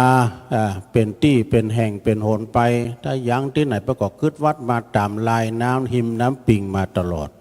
แต่มาถึงที่วัดพระธาตุดอยน้อยก็เลยตั้งพระพลาก็เพิ่นก็มาสร้างเจดีย์น้อยๆอย่างเนาะแบ่งโบสถ์อย่างตามในประวัติศาสตร์ที่รอยอริยะของพระแม่เจ้าจามเทวีซึ่งก็มีสิ่งปลูกสร้างหลวงพ่อได้แปลงอย่างหลายอย่างเนาะเพราะว่าจะเป็นกำแพงยักษ์ กำแพงแล้วก็เอาดินมาใส่เป็นที่ลานจอดรถนะเราใจงบประมาณนักเหมือนสมัยนั้นนะบัดเดี๋ยวนี้เป็นที่ชมวิววิวต่างๆอันนี้ก็ใจงบประมาณนักซึ่งคณะปัจจุบันนี้หลวงพ่อก็ได้บูรณะพระธาตุอ่านว่าเป็นพระธาตุสีแดงอันนี้เปิ้นหมายความว่าเปิ้นจะติดคำแดมกำหุ้มตองใหม่แต่ว่าต้องรองรับพื้นด้วยสีแดงก่อนนี่นะแล้วก็ได้รับเมตตาจากอาจารย์ท่านพระครูประหลัดทินวัตรโดยอาจารย์ฟลุกเนาะได้น้อมนำญาติโยมได้ชักชวนญาติโยมมาช่วยกันปิดทองก็กำลังดำเนินการอยู่นะสดาและวิหารที่ประดิษฐานพระบรมสารีริกธาตุนี่ก็เป็นวิหารเปิ้นสร้างแบบเก่าหลวงพ่อความจริงเนี่ยแปลงโล่งก็ได้นะแต่เปิ้นมีเสาถ้อยตังในโดยหลวงพ่อว่าแปลงแบบสมัยบักเก่าปัจจัยว่าแปลงจะเอามาทำบุญตักบาตรแต่ว่าเนื่องในโอกาสอันเป็นมงคลนี้ก็มาจัดพิธีที่นี่เนาะจัดพิธีที่ในวิหารแล้วก็ตึง2 ที่โดยเนาะอยู่ตึงในศาลาโดยศาลาหลังที่ทำนั้นก็สมัยครูบาแล้วในศาลาหลังเก่านั่นนะแต่ว่าได้รับการบูรณะมานะเปลี่ยนดินมุงพ่องบูรณะปฏิสังขรณ์โดยหลวงพ่อโดยตุลุงมาอ่านพอเสานี่นะเสาที่เปิ้นแปลงเปิ้นล่อเป็นเสาปูนมากันนะปูนสมัยตะกอนเสาต้น8 บาทซะนะ ลองไปพอเถอะนะเสาต้น8 บาทสมัยนั้นเปิ้นเขียนติดนะถ้าเสาตังป้างเปิ้นมันเป็นทรงไทยเนาะเสาตังป๊อกนั่นนี่ก็5 บาทว่ะเนาะเสาต้นหนึ่ง5 บาทต้นสูงนั่นน้อยกว่า8 บาท แสดงว่าสมัยแต่ก่อนสตังค์เขียมเนาะสตังค์นี่บอกให้มีสตังค์เขียม หลวงพ่อก็ได้บูรณะปฏิสังขรณ์ซ่อมแซมโดยทอดจากอาจารย์เรานะเพราะอาจารย์เรานี่เป็นพ่อครูเปิ้นก็แปลงขั้นใดนาคโดยแล้วก็บัดเสร็จแล้วหลวงพ่อก็มาสร้างต่อแถมอีกก็เลยเป็นวัดพระธาตุดอยน้อยเฮาก็สร้างอยู่สองอย่างวัดพระธาตุดอยน้อยนี่ก็จะเป็น1 ใน 3ของการท่องเที่ยวของอำเภอดอยหล่อเฮาตุยนะที่ผาจอกก็เป็น1วัดพระธาตุดอยน้อยแล้วก็ดังปุ้นดอยเนอร์พักพิคเนตตุยเนาะ3 ที่ด้วยกันแต่ถึงวันนี้ถ้าว่าเป็นวันเสาร์วันอาทิตย์คนก็จะขึ้นมาแอวมาชมหรือว่ามากราบองค์พระธาตุเจ้าดอยน้อยเฮานะมาพอชมวิวกัมสังกัยนะรถก็จะขึ้นมาพ่องบางทีก็มาแอวพ่องนี่นะศรัทธามาไหว้หลวงพ่อพ่องแล้วก็ซึ่งปัจจุบันนี้ก็สาธุเจ้าก็จะเหลืออยู่3-4 ตนหลวงพ่อเพิ่งก็บอกว่าถ้าตนไปตนอยู่ตนนี่นะโดยมากทุลุงก็จะเฝ้าวัดไปมันได้ไปไหนก็เฝ้าวัดการเฝ้าวัดนี่ก็หลายอย่างบางทีเพิ่นมาติดต่อประสานงานก็ต้องไปในสาธุเจ้ากายนะวันนั้นก็เมตตาธรรมหลวงพ่อปูนเจ้าคณะอำเภอแม่ลาน้อยเปิ่นเมตตาเดินทางมาที่หลวงพ่อก็ไปดอยสัพพัญญูเล่มพระกันก็เลยตุลุงก็ต้อนรับเปิ่นนี่เนาะบางทีนะเพิ่นก็มานิมนต์กานี่ก็ต้อนรับครูบาอาจารย์ที่เปิ้นได้มาตุยเนาะฉะนั้นก็วันพรุ่งนี้เนอะศรัทธาญาติโยมถ้าว่าไผ่บ่ได้มาก็ฟังการถ่ายทอดเสียงตุยอย่างตุลุงว่าเนาะช้างเหยียบนาพระมหาเถระเยี่ยมวัดนับว่าเป็นมงคลอย่างยิ่งเป็นประวัติศาสตร์ของวัดพระธาตุดอยน้อยเฮาที่จะได้ถวายการต้อนรับตังพระเดชพระคุณพระพรหมเสนาบดีเจ้าคณะภาค7วัดประทุมคงคาที่เพิ่นจะได้เมตตามามอบตราตั้งเจ้าคณะอำเภอให้กับหลวงพ่อพระครูสาธุกิจจานันท์ในครั้งนี้ตุยนะครับเนาะขอบคุณตังผู้ที่มีส่วนร่วมเนาะตะกี้ก็คุณแม่ผ่องพันธ์ชาวประยูนคุณแม่เพิ่นก็อยู่บ้านแม่คักห่างดงนี่นะก็ด้วยว่าเป็นเครือญาติกับหลวงพ่อโดยนะก็อุปถัมภ์กันมาโดยตลอดมีการมีงานเพิ่นก็มาร่วมเป็นเจ้าภาพโดยแล้ววันนี้เพิ่นก็เป็นเจ้าภาพในการอันนี้เป็นเรียกว่าการปัดเคราะห์การปัดเคราะห์เลาะภัยหรือว่าเพิ่นเสริมสิริมงคลในการปัดเคราะห์แล้วก็บายสีสู่ขวัญบายสีสู่ขวัญแบบบักเก่าโบราณแท้ๆสดายโยมโดยที่ว่าเสียงเอาว่าถ้านับเป็นกู้นี่ก็ขวัญมาแล้วกี้นี่ได้เอาให้ใหม่จะกี้2 รอบก็แน่นอกแน่นใจเนาะก็ฟังเสียงท่านพระครูเทพวงศ์ประสิทธิ์นี่สลีต้นเฮือดนี่ฟังแล้วในเสียงเปิ้นบัดตกเลยนะเสียงดีเปิ้นเป็นพระนักเทศโดยนะโอกาสน้อมเวรเกียรติตากะโลงอย่างได้โมดนะเอากาบเก้ากาบป่ายอันนี้อนุรักษ์รักษาเนาะในวัฒนธรรมแบบบักเก่าโบราณต้องขอกราบขอบพระคุณในเมตตาธรรมอาจารย์ท่านพระครูเทพวงศ์ประสิทธิ์นะวัดสลีต้นเฮือดโดยไปทางพุ่นเนาะห่างดงก็เนาะไปทางพุ่นทางครูบอยนี่เปิ้นก่ออนุรักษ์รักษาทางดนตรีดุริยะดนตรีพื้นเมืองประยุกต์โดยก็เคยไปหานเปิ้นแห่หลายที่เนาะสลีต้นเฮือดเทพประสิทธิ์เปิ้นได้ไปแห่ตามงานต่างๆก็เคยไปไปหานเปิ้นนะไปทางพุ่นเนาะทางห่างดงเนาะสดาญาติโยมทั้งหลายนะก็เสร็จพิธีไปขั้นตอน1สดาวันพรุ่งนี้ก็ขั้นตอนใหญ่นะ ก็ขออังการราธนาครูบาอาจารย์ในอำเภอดอยหล่อหรือว่าต่างหลายปิงต่างอำเภอนะสายบุญสายกุศลทั้งภายในภายนอกที่เคารพนับถือในตนตัวของหลวงพ่อพระครูสาธุกิจจานันท์วันพรุ่งนี้เป็นวันเสาร์พอดีเนาะถ้าจะใดก็ขอไว้สาเมตตาครูบาอาจารย์นะครับจะน้อยก็ได้มามุทิตาแสดงความปลอยยินดีกับหลวงพ่อตวยมาฉันเพลด้วยกันตวยนะครับรับประทานฉันเพลด้วยกันแล้วก็มาถวายการต้อนรับครูบาอาจารย์พระมหาเถระในครั้งนี้ตวยตลอดถึงคณะศรัทธาฮอนเนอร์ที่เป็นพ่อบ้านแม่บ้านโดยเฉพาะก่อตังพ่อหลวงก็ดีผู้ช่วยในหมู่บ้านเฮา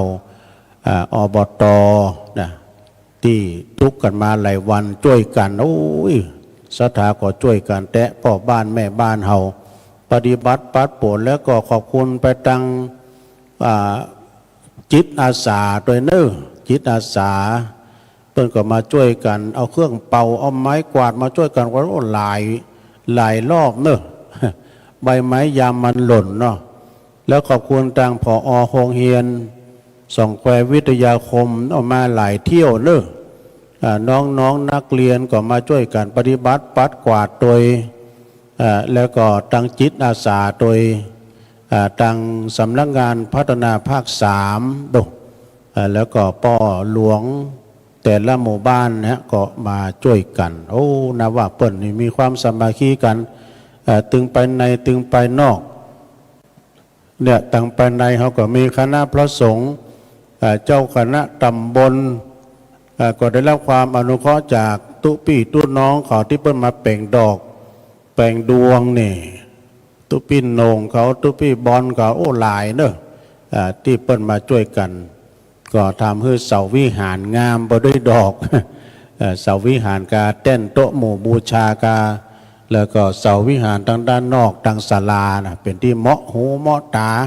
ที่จริงประมาณนี้บ่ถึง2 ชั่วโมงสดัดแต่เพื่อเป็นเกียรติเนาะเพื่อรับขวัญต้อนรับพระมหาเถระเปิ้นมาเยี่ยมวัดเยี่ยมวาเป็นมงคลกันในของคราวนี้ตัวเนาะขอบคุณท่านอาจารย์พระครูอภิวัฒนวิกรมก็อยู่ด้วยกันวันค่ำสั่งการไปเรื่อยๆบางทีนี่ก็จะผิดพลาดไปพ่องตุลุงบะฮูตี้ของที่เปิ้นไว้พ่องลูกเน้นก็ไปเอามาทงมีไหนตุงมีไหนนะจะเดิมมันก็สลัมหูสลัมตาไปแล้วก็ขอบคุณตังคณะเจ้าหน้าที่ที่มาช่วยสนองงานมาแปลงงานผ้าแปลงโบพี่นานทิศเนาะพี่นานทิศนี่เพิ่นเป็นมรรคนายกของวัดม่อนห้วยแก้วโดยพร้อมกับทีมงานเพิ่นมาแปลงผ้าโบผ้าอย่างต่างๆเรียบร้อยมาแต่เมื่อตะวาแล้วกันเนาะ มาช่วยการช่วยงานเมื่อตะวาแล้วก็ขอบคุณเครื่องเสียงโดยอันเป็นลูกศิษย์ลูกหาของหลวงพ่อโดยท่านพระอธิการแจ้งสุทธิจิตโตวัดสันไขยอมไออีทเขาตุพี่ต้อมเขาตุพี่เชษตุพี่หนุ่มเขาเนี่ยน้องเจก็มาเจก็นอนเนี่ยเนอะเจ ก็ได้เอาเครื่องเสียงมาช่วยการช่วยงานสำหรับไฟนั้นนี่ก็ในวิหารนี่ยังไม่ได้ติดไฟนั่นเนอะแล้วก็ตะกี้เอาไฟสปอตไลท์มามันหัวล้ำไปวะ มันแจ้งล้ำไปมันไม่ใช่ไฟแสงนีออนก็จะเอามาทำไมแต่อันนั้นเอาไว้ส่องอันบุษบกเนาะ ไปทำอย่างหนึ่งก็ตอนนี้ก็มีพัดอยู่ที่นี่ก็หลายพัดหลังจากที่หลวงพ่อได้รับตำแหน่งเป็นเจ้า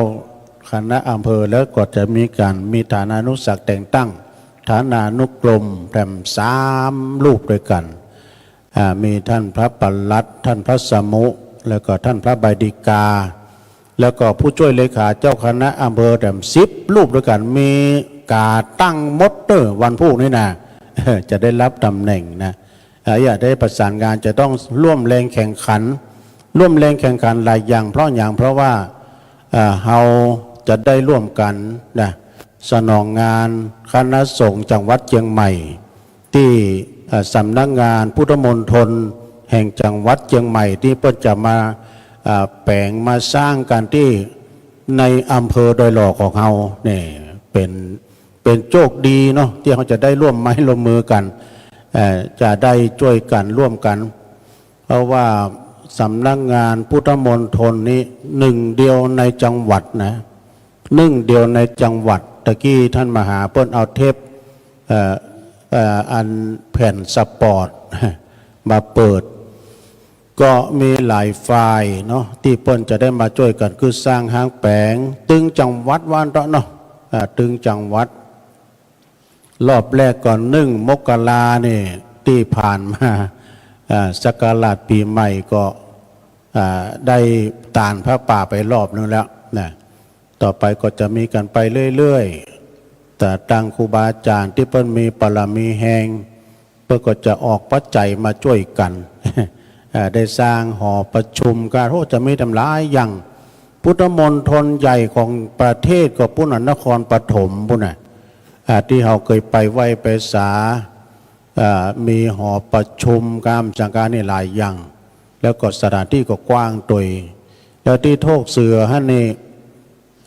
บ้านโทกเสืออำเภอดอยหล่อนี่เปิ้นก็จะมีอยู่190 ไร่โดมเจ้าของน้อยนะญาติโยมเนาะมีนักเลยทีเดียวนะตอนนี้ยังตัดสัญญาณท่านมาเนาะตอนนี้ยังบัดตัดสัญญาณด้วยแถม10 นาทีสดาญาติโยมอยู่ทางบ้านทางจองจะลองโทรมาทักทายก็เจอเนอะ0899555606นี่นะวันพวกเจ้าตุลุงก็ออกรายการอยู่เนอะตี 3คืนนี้เดิมเป็นล่ำเป็นนอนจะต้องเดินสอดวัด วันพวกนี้จะได้ออกรายการเรื่องวันเสาร์แต่ว่าเมื่อแรงนี่คืนเวลาเนาะทุ่มเป็นต้นไปจน2 ทุ่มนี้ก็คงจะบ่ได้ออกรายการเพราะว่า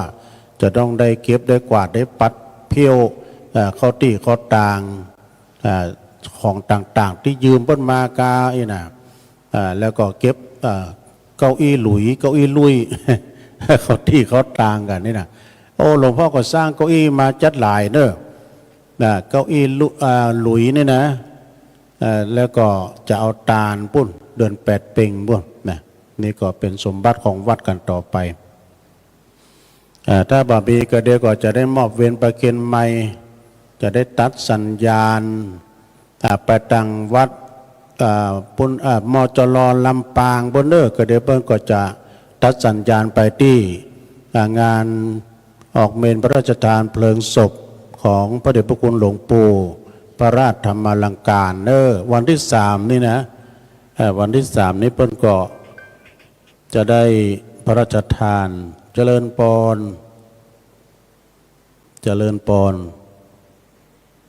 โหลมันบอก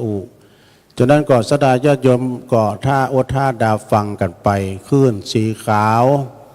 เพิ่นก็จะมีการถ่ายทอดแล้ววันพรุ่งนี้ก็ถ่ายทอด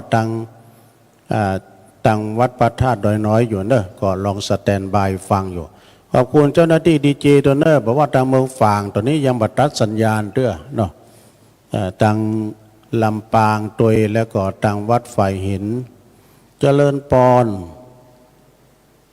ได้ละปากเลยเลยฮัลโหลเพิ่นปากถ้าจะมีปัญหาโทรศัพท์ตุลุงถ้ามีปัญหาเนาะเอาละพัมเป็นอย่างก่อนได้ตุลุงก่อนอำลาจากก่อนเด้อมอบทางงานเจ้าหน้าที่ก็จะได้คืนเวลาให้กับสถานีเพื่อจะได้ตัดสัญญาณไปทางลำปางงานออกเมนพระราชทานปล่อยล้อทางลำปางโดยเนาะในวันนี้ก็ต้องขอบคุณทุกฝ่ายโดยเนอที่เพิ่นมาช่วยกันเครื่องเสียงตัวอย่างโดยหลายอย่างก็ขอความสุขความเจริญจงบังเกิดแด่ศรัทธาญาติโยมทั้งหลายทุกคนทุกท่านโดยเนอจัตตาโลธรรมาวัฏันติอายุวันโนสุขังปะลัง